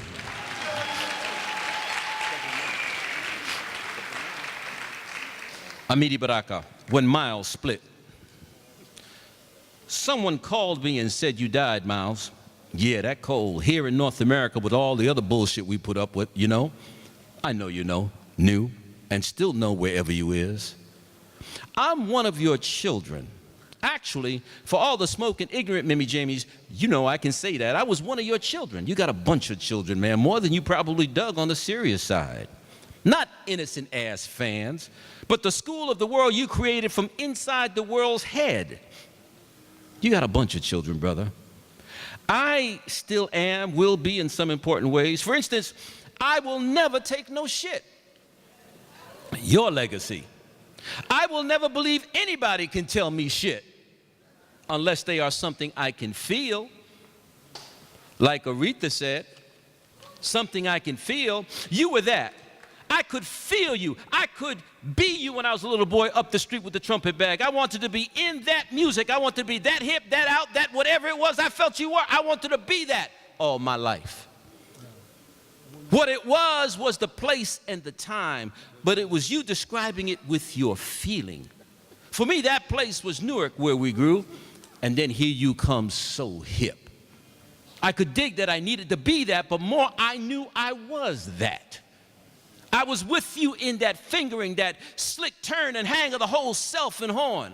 And the sound, I had never been in that place. There wasn't no such place in Newark before. I mean, I never thought of this shit you made me think with God, child. I never thought of nothing before like Venus de Milo. There was nothing in my life like that before you, brother. And then the persona, what it all spelled. Yeah, I wanted to look like that. That green shirt and rolled up sleeves on Milestones. That cap and seersucker on Dig. I always wanted to look like that. And be able to play Green Dolphin Street or Autumn Leaves or Walkin' or Blue Haze or Round About Midnight or, hey, even the Mammy Jam in Surrey with the fringe on top as whatever he wanted. As Tiny Lyric or Cooler Than Thou, Hot Pontillist, Funk Mares, Cubist, Expressionist, Impressionist, inhabiting your plane into a being of omniscient downness. Dig that. It was the self of us all the way without anything but our saying, our breath, night times, or walking where we was. We could be whole and separate from any dumb shit. We could be the masters, the artists, the diggingest knowers, the suave, the new, the masters. This is what art does.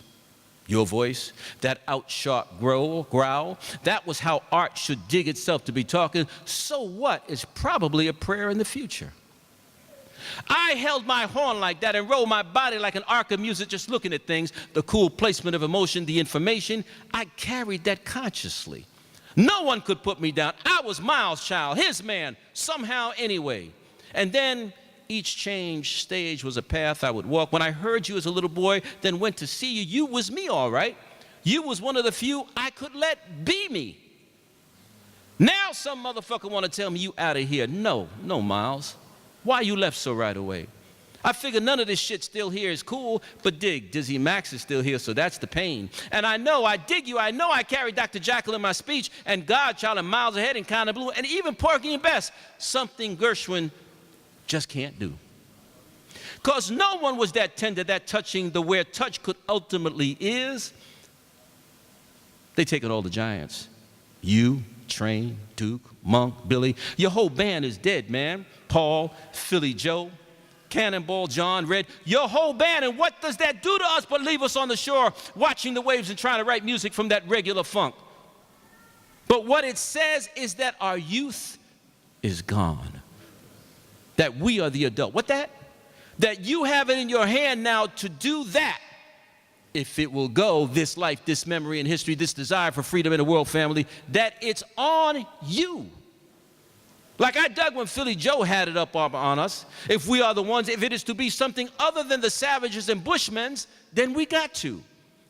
The giants, our fathers and mothers, Sassy split last year, Monk, Count, LTD. If it is to go, then we are the goers. The comers in that whole sound and thought, that life that makes the blues, that makes the dark hip, the roll and rumble, yeah. Then if all that long 200 centuries of slick is to be being, then we are the only carriers. I could dig the way you walked and held that horn, that gorgeous, chilling, sweet sound. That's the music you wanted playing when you were coming in a joint or just looking up in the sky with your baby by your side. That mixture of American, re-American, them changes, them blue Africa magic chants. So I am a carrier. I got the stick. I ain't stopping. If you, whoever else you tapped in, them too. Headline, the giants are murdered. Then we got it. All of those who finally must dig, don't say it, brother, must dig truth and beauty. But who am I talking to if you split? Miles, man? And what the fuck is there to listen to? Except you did leave jabillion ultra hip notes, 70 billion swift blue cool phrases, and how many millions of unheard diggets, them nasty silences right in the middle of the shit. Bop, bop, bop, bop, beep. So what about it? Like they say in the tradition, what about it? Is Miles and them, John, Duke, Monk, Sassy, all the giants, does it mean our shit is over with? I know about the records and shit. I'm not talking about that. Does it mean with the crazies vamping and now even some things look like regular niggas can break out with bushy tongues, where before with your cool biplicity in our heads it was somehow not only soft yet gentle, but like a weapon against such square shit as most of the rest of America is? That all of you giant figures that we emulate and listen to and hear and visualize night after night inside our heads from the nightclubs, the concert halls, the bars, the records, the TV, is this your death like some hideous omen of our own demise? And I mean everybody here, not just niggas, because if we go, this whole playhouse go up in smoke. No, I mean either this death is the beginning of death in cut time, or it means that one earth has turned and another begun. One age, one era, one being. I'm listening to you now and knowing that whole change you went through from life to life, from music to music, from revelation to revelation. Even evolution can be dissolution or devolution. But you was Bob when you got here flying with the human-headed soul bird, the doped-up revolutionary. Next, you was cool. It was like your own creation, yet, of course, very presidential. Then you got with Philly and them for the heart of bop, and then got bald, the this here and that there of We Funky story. Then you sicked a straight-out vision monster on us, trained in that perfect, wonderful, all-time classical hydrogen bomb and switchblade band. Let us all always be able to hear Straight No Chaser anytime we want to. I know the last few years I heard you and saw you dressed up all purple and shit, it did scare me. All that loud-ass rock and roll. I wasn't into most of it, but look, brother, I heard Tutu and Human Nature and D-Train. I heard you one night behind the Apollo for Q, and you was bashing like the you we knew when you used to stand coiled like a blue note and play everything the world meant and be in charge of the shit, too. I'll always remember you like that, Miles. And your million children will too. With that messed up Papa Stopper voice, I know you looking up right now and saying, so what?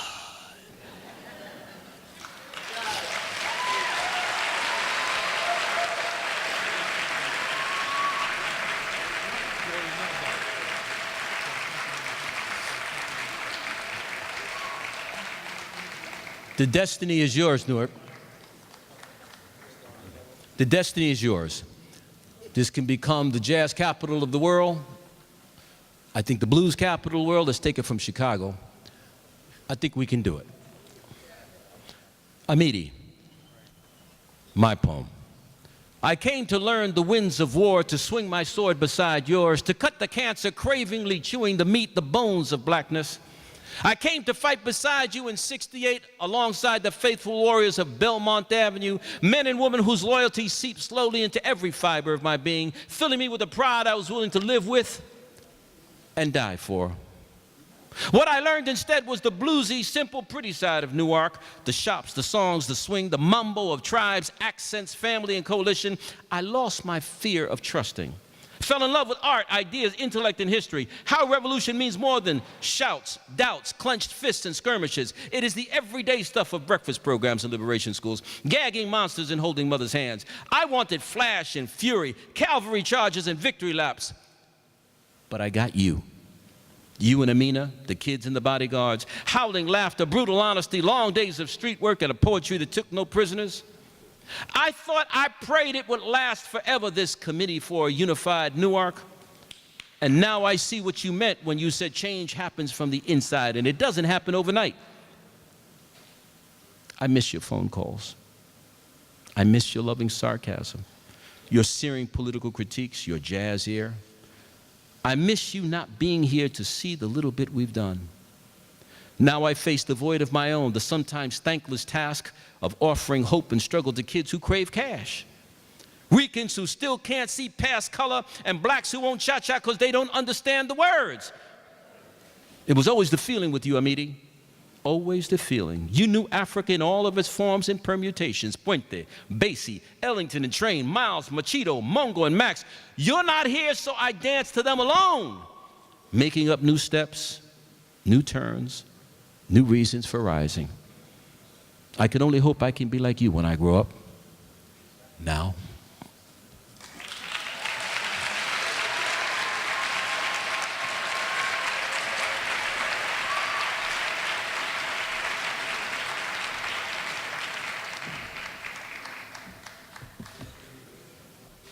Round midnight.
She is a poet, activist, scholar. She was the Laurel Cornell Professor of English and Women's Studies at Temple University. She is the recipient of both the Robert Frost Medal for Distinguished Lifetime Service to American Poetry and the Langston Hughes Poetry Award winner. One of the most important writers of the Black Arts Movement. If Amiri is the father of the Black Arts Movement, then this is the woman whom many consider to be its mother. Ladies and gentlemen, Sister Sonia Sanchez.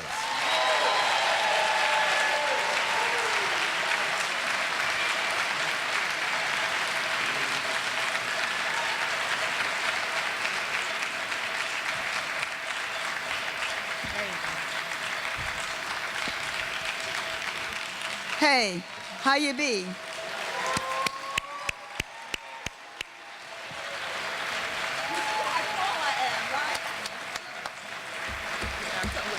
I'm okay.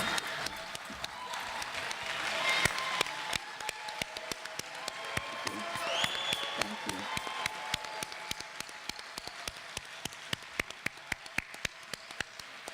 May I say this?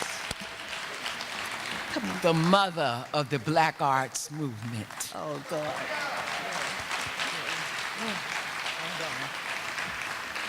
As Mamini always says, she was our child. Hey, everybody. It's been quite a, oh, ho, ho, ho, ho, ho, ho, ho, ho, ho. Whoa, ho, ho, ho, ho, ho.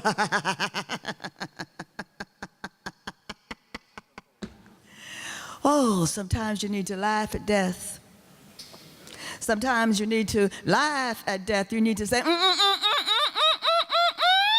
no more, no mas, no more, no mas, no more. Sometimes you need to say, that ain't you, death. That ain't, that ain't you, death. That ain't you, death. That ain't you, death. Don't you know? Don't you know we need these people here on this earth, because these people is crazy here. These people is insane right here, and we need them here. So come on, leave these poets alone. Leave these black poets alone. Come on, let them stay here, because we need them. We need them. We need them.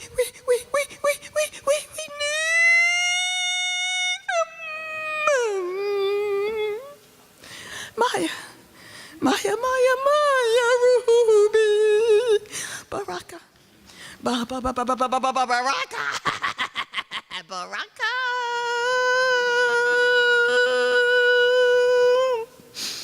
We need them, and you need them too.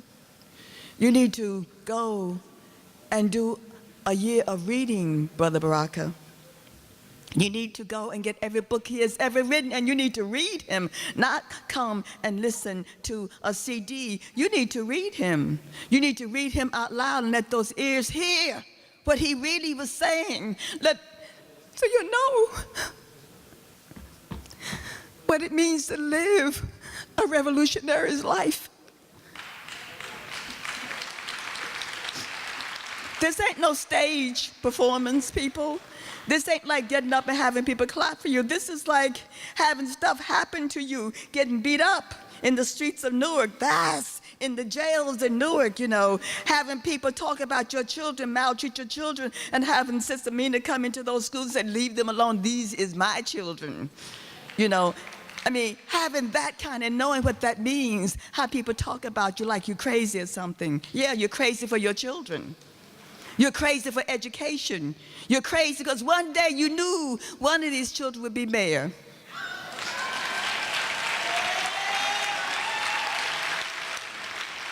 And he is.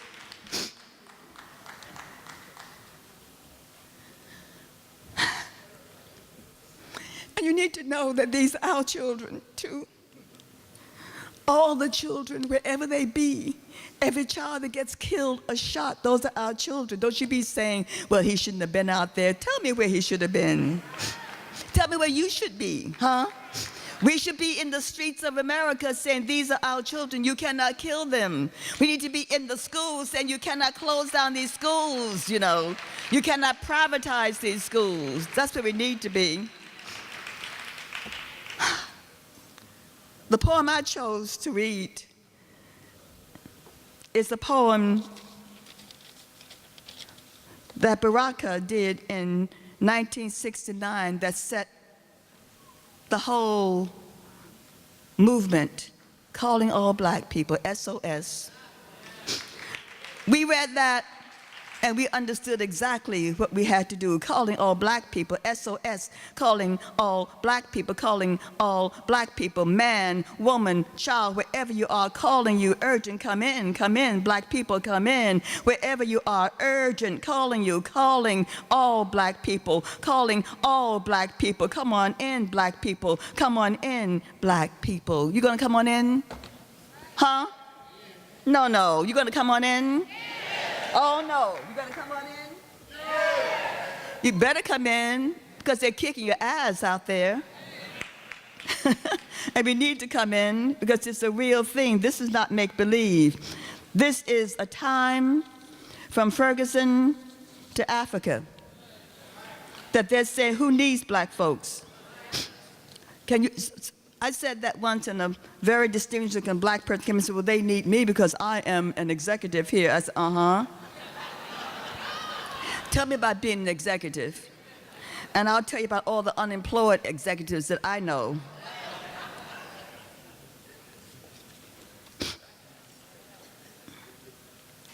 Baraka said, Jimmy Baldwin was God's black revolutionary mouth. So is our brother Baraka.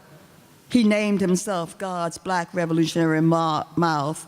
Baldwin said, the brutal truth is that America never had any interest in educating black people, except as this what could serve white purposes. It is not the black child's language that is in question. It is not his language that is despised. It is his experience. And Baraka has brought us the experience of black people and other people also too. Jimmy also said, now, I do not know what white Americans would sound like if there had never been any black people in the US, but they would not sound the way they sound. And our literature, our black American literature, our world literature would not sound the way it sounded without Brother Baraka's important voice. You gotta hear that. I mean, we're not just here saying, oh gosh, I miss him. Yes, we do miss him. Oh, it's a shame he went too early. No, we're saying simply, if we truly love Brother Baraka, we will continue his work, do his work, do the work, do the work, do the work. Baraka asked, don't you know, lo purissimo, what is pure is black life, you and me? He asked, don't you know, lo profundo, what is profound is black life and we? He asked, don't you know, my words are a contract, but life, not death? He asked, don't you know, without our black breath, this coming spring in America and the world will never satisfy our thirst. So we caught fire. We caught fire from his mouth, and we burn as we turn in the 60s and 70s and 80s and 90s to the 21st century. Ain't that something? Talk about longevity. Our hearts burn life, life, life, life, not death, life. What an honor and a privilege it is to give honor to and praise not only Amiri Baraka, but his family, Sister Mina, and the children, and his children. Come on.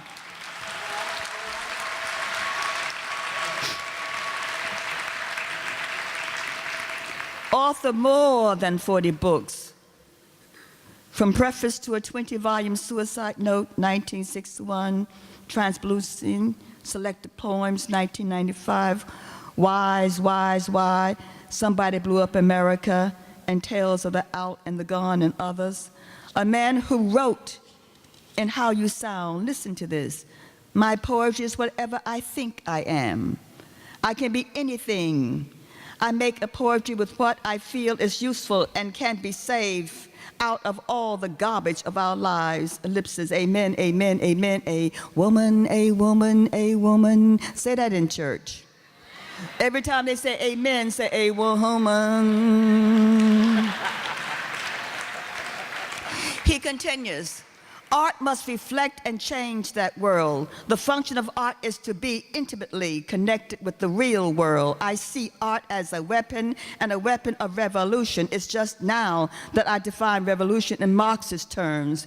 We see him and us still grappling with the notion of culture, which is a powerful experience of life, a critical part for us as dispersed Africans.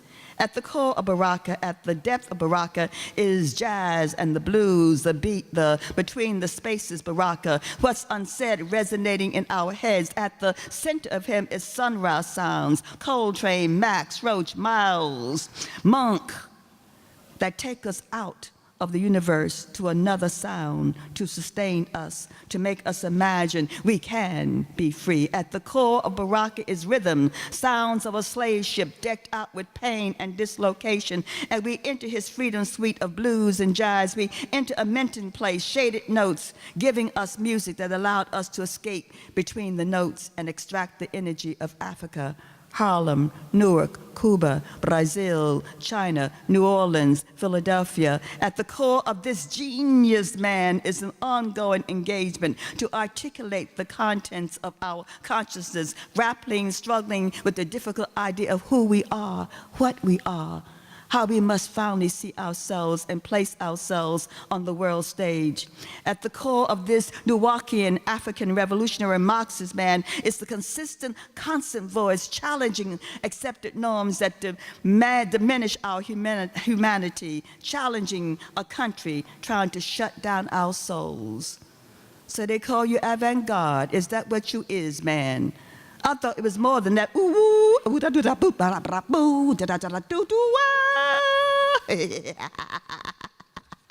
I thought it was deeper and sweeter and hipper than the night covering your eyes. Everett Leroy Jones, avant-garde that is. Oh my God, one of them for real words like en garde, mon frère, mon ami, against yourself, man. En garde without a God is a dangerous garden to be in.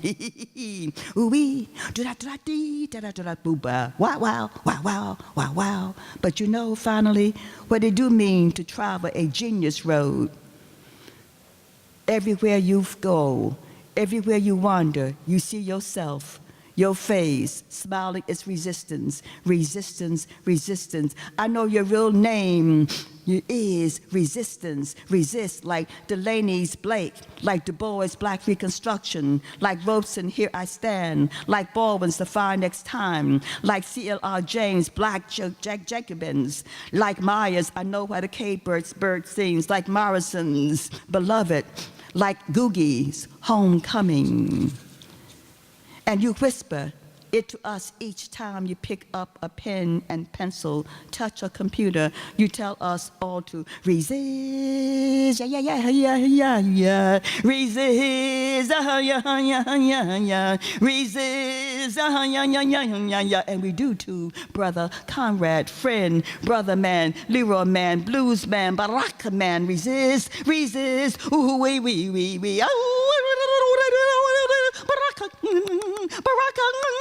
Baraka, Baraka, Baraka, Baraka, Baraka.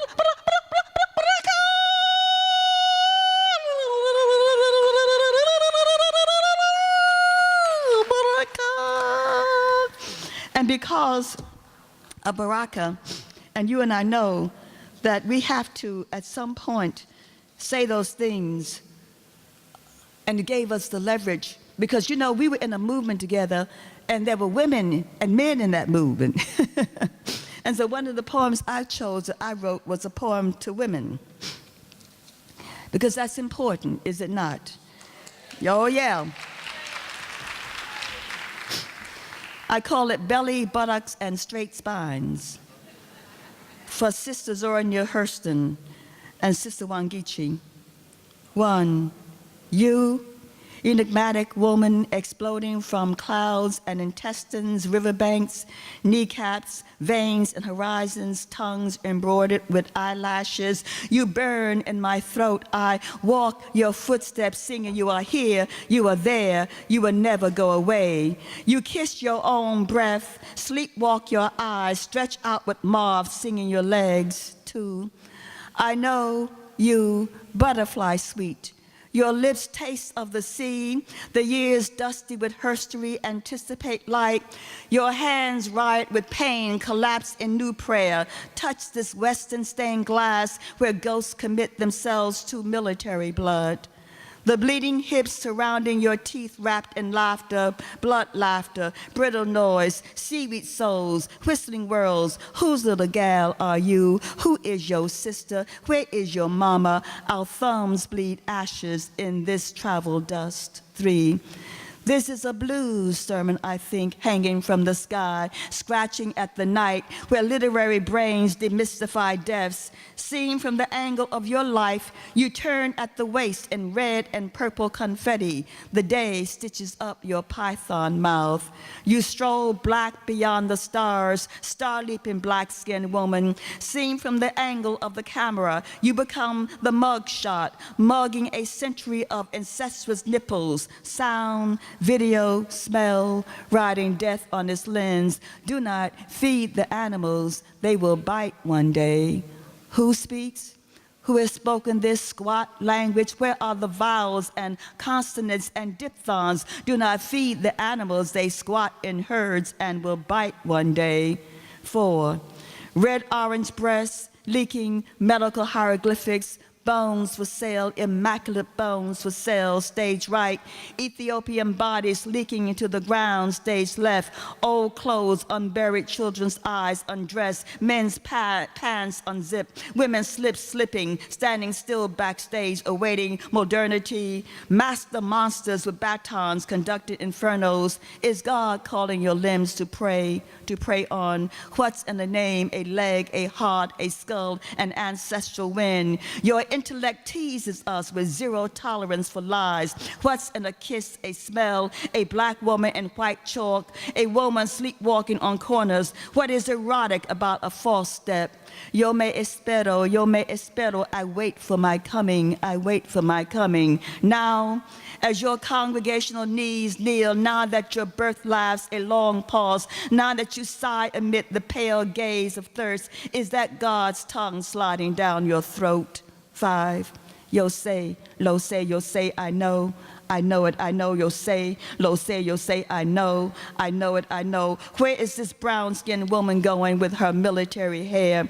A bright, hysterical flower eating cake, smiling cake, regurgitating cake, yo say, I know it, I know. Smell the jelly roll woman squatting in her skin, her bright face eating blues sorrow. Smell the doctorial urgency of her shudderings, female pain profiling her hunger, who scrubs the day white while women fall down with crucifixions. Can you hear their bird spirits strumming gravity? Can you hear the saxophone welcoming the ghost shout? Can you play this woman with your fingers? Can you hear her confetti feet dancing undeposited rhythms? Now hear this, harpsichord teeth, moth-bred smiles, put vaginas in the pill box for a while. Telegraphic buttocks in bathroom stalls. You are tattooed on our eyes against the tabloid walls. Mouths anointed with peacock pricks. Hey, here I am. Hey, here I am. Come along. Take your pick. Hey, listen. Woman of eye socket bone, love can wear you down to a spinal eye bone. Love can make you drink your own blood. Listen, you got a catcher's mitt. Don't go playing with love, blood. 6, silence, my share. Gayete, mi amor. No consecrated birth waters today. No quicksilver blankets today. No surgical procedures today. Just Bantu music with an asterisk beat today. Just a night shutter under your arms today. Just a pistol whip skin today. Just a lost pulse beat today. Just a railroad train of butts today. Just a machete beat against the sky today. Just blossoms standing at attention today. Listen. Sister Zora, Sister Wangechi, you hear me, don't you?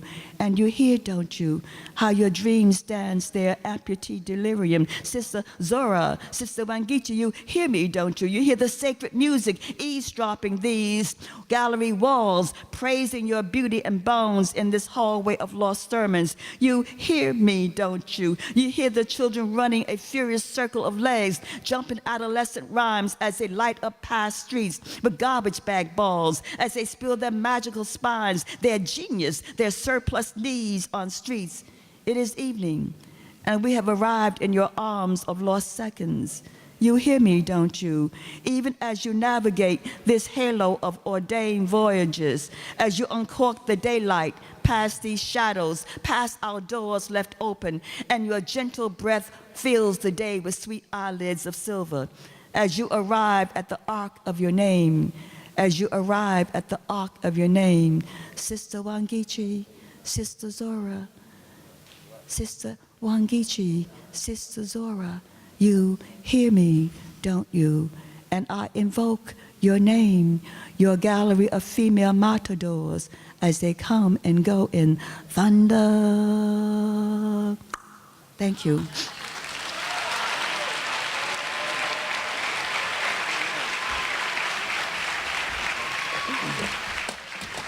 I can drop everything. You're Sonia. Thank you so much. Thank you.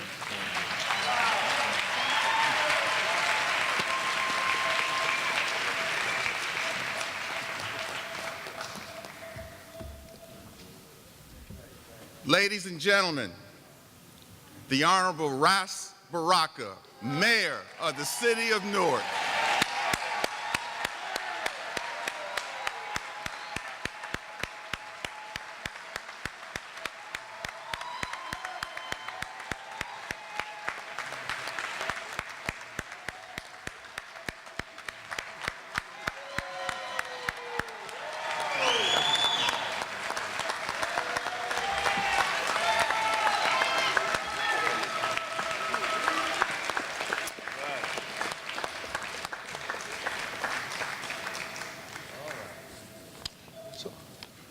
So I just want to thank first all of you for coming out and paying tribute to Amiri Baraka, my father, the father of so many people in this community.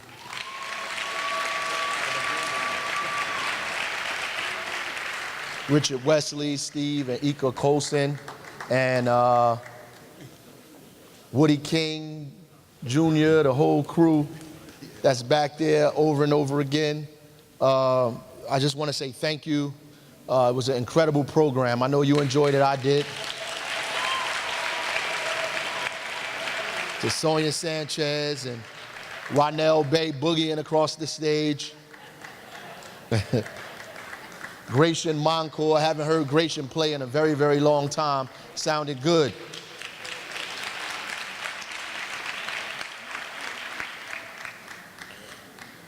But I appreciate it. I just want to read a brief something from this eulogy, and then I think I want to say something and thank everybody for coming out again.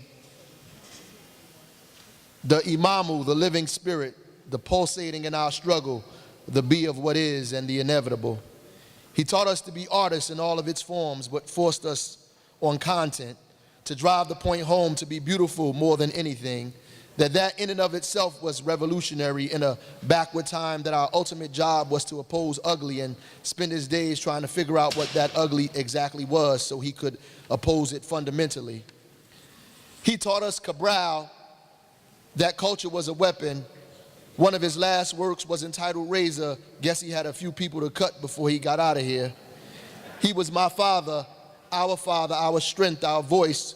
We knew we would be okay or would get there soon when he was around. He was our confidence, our black on purpose. And when he spoke, you knew it would be said what you were yearning, fighting, thinking. He stood up, and all that will ever be said about him, he was a man full of self-determination. He defined for us the world and our place in it. He described our existence here, our trajectory, our being in this place. He was an artist and organizer. He was a visionary and intellectual like Du Bois and Robeson and Douglass and Sterling Brown. He exposed this place with such mastery and rhythm alike. He was brilliant, and his movements through the world moved us all. His thoughts, his change, his discovery of himself pushed us. His sharpening of ideas corrected us all, and every mistake he made got us closer to the truth. All of us, some watching and many more, engaged with him. He carried the history of ourselves in his words. He fought for humanity and all that was needed to make it human. He was our griot, our living and breathing conscious. He introduced the world to itself and finally made all of us relatives. Our mother Africa and the millions of hues of languages and song that rest on every footstep of this planet. The world is ours, he would contend. It belonged to the people, not kings or corporations or individuals, but to all of us everywhere. And that us was more ideological than it was physical.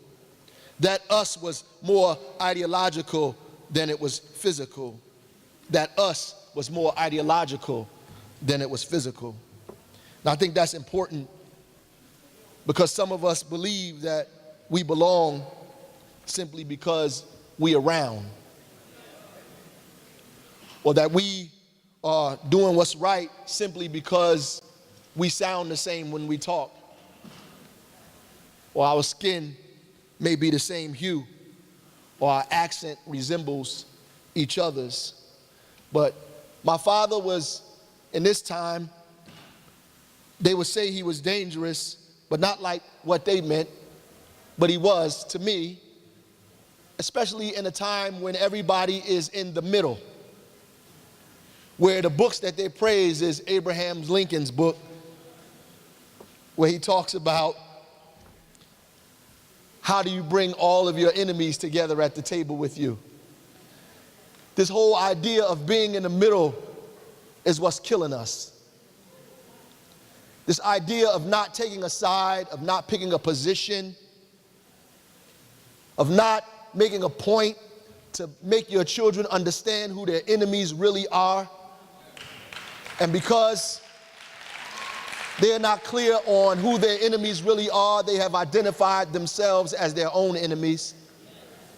And they've chosen murder over life and savagery over civilization because we failed to choose a side. And it may be because of ignorance that we failed to choose a side. And some would say people don't choose the right side because they're not educated or because they're ignorant. But choosing a side goes well beyond being educated. Education allows you to understand that there is sides. Courage gives you the ability to choose them.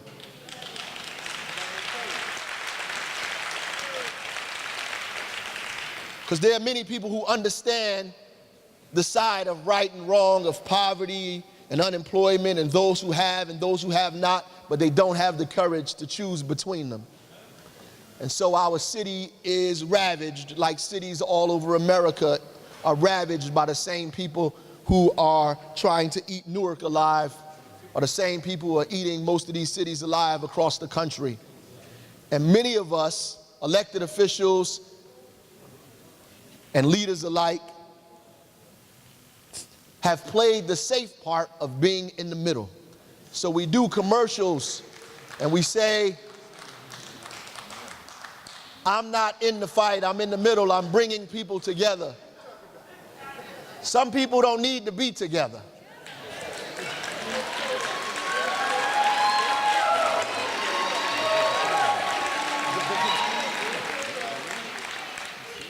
And I'm just saying that because simply, you know, even in my short period as the mayor,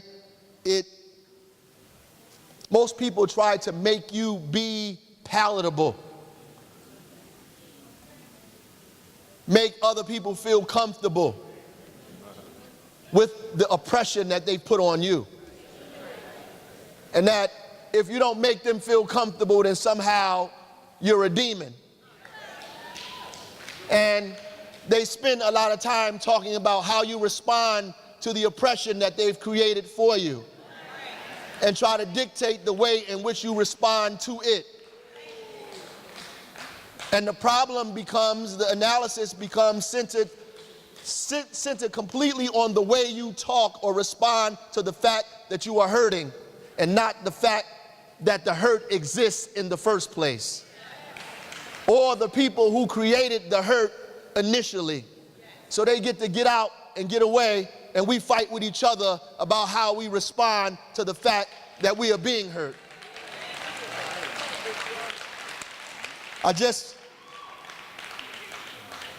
My father was never in the middle. He wasn't always right, but he never was in the middle. Never was in the middle. He always chose a side. And because of that, he was vilified. And I'm not going to let these people sanitize his life like they sanitized Malcolm's life, like they try to sanitize Martin Luther King's life, like they try to sanitize Du Bois and sanitize Douglass to make him palatable to teach in comfort in classes in school. And if they taught these people completely who they are in the eras of their life from the beginning to the end, and let our children see them transform into the people they have become and who they died as, who they was born as, and who they died as, then our children will be able to see the motion of our history in this country. And they'll begin to see that they're not poor because they're ignorant. They're not poor because they're black. They're not poor because they live in Newark. They're poor because there are some people who are rich. And as Baldwin said, as long as you think you're white, I'm going to be forced to think I'm black. And as long as there are people who are super wealthy, there'll be people who are super poor.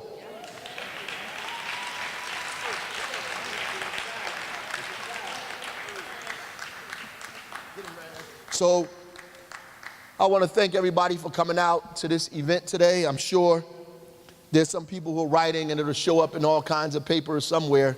Something I said or something I did, it'll be on TV. The mayor is in front of Port Authority yelling and screaming at these people.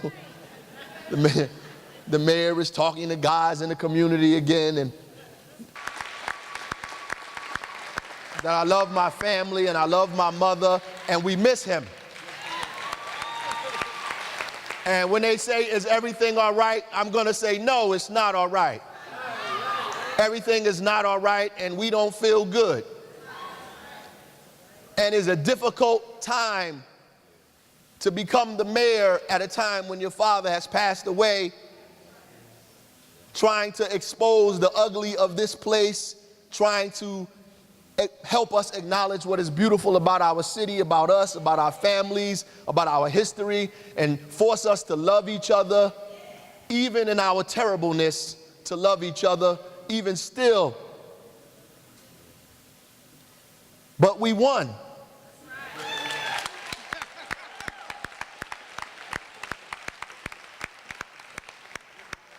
And winning is just the beginning. It's not the end. It's not even the middle. Winning is just the beginning. And if you think that these people are going to let us be at this place without a struggle, then you don't understand why we in this place in the first place. We are going to have to struggle. And we are going to have to organize. And I don't know, whatever you read or hear or say or whatever they portray about me, about what's going on, I want you to know that I am my parents' child.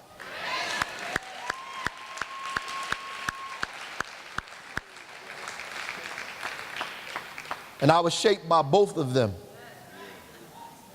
So I want to thank Symphony Hall, Leon Denmark, for allowing us to use this space again. It's emotional to come up here again and speak again. And if you really want to honor my father, then you would struggle against these places. You would write, you would perform your art, you would do street theater, you would write murals, paint murals on the walls, you would teach our babies the truth. You will organize in the community. You won't sit down. You won't be pushed back. You will resist, and you would resist, and you would resist, and you would resist. You would love even when it's not popular. You would speak when they tell you to be quiet. You would stand up when they offer you a chair to sit down. You will frown when they say smile and smile when they tell you to frown. You will be yourself all the time. You will love yourself all the time. And you will not be apologetic for it. And when they ask you questions to trip you up, you will not be afraid. You will not hesitate. And you will say who you are and where you're from with pride and with dignity and with courage. And more importantly, you won't be in the middle. You will choose a side.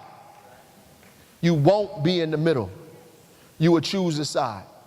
And if you ever see me in the middle, pull me to the side and say, Mr. Mayor, it's time to choose a side. God bless you.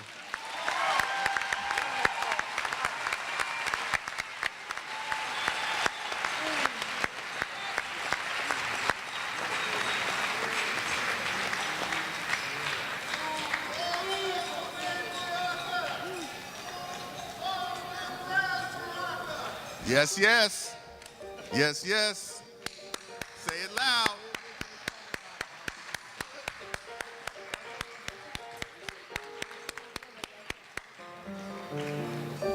Please allow me to invite all of our artists to come out just one more time to share this moment with you. Ronnell Bey, vocalist. Adegoke Steve Colson, piano.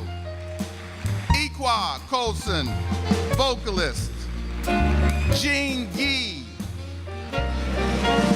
saxophone. Calvin Jones, bass. Rene McLean, saxophone. Grachan Moncur III, trombone. Marlene Rice, violin. And Rudy Walker, drums. Our poets, Richard Cammarieri, Breya, Blkbrry Molassez, Night, Nicole Salter, Angel Figueroa, Juba, Dowdell, the great Kevin Maynard, Felipe Luciano, and Sister Sonia Sanchez.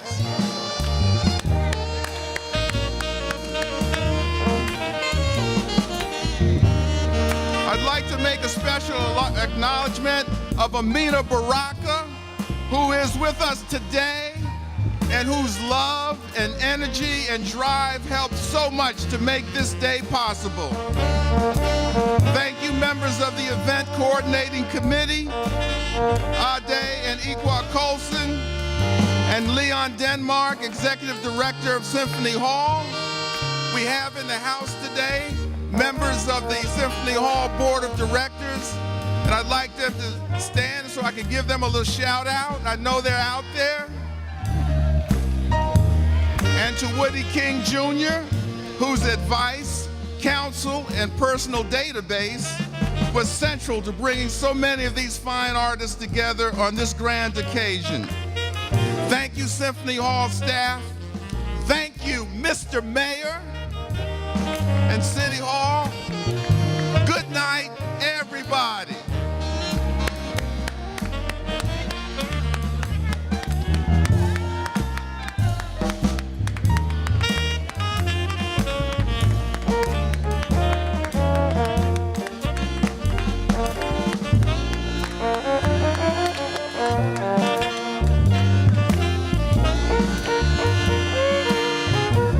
Thank you, Richard Wesley. Thank you, Steve Colson. Thank you, Miss Iqua Colson. We love you. They put this together, the Wesleys and the Richard and the Colsons, they put this together.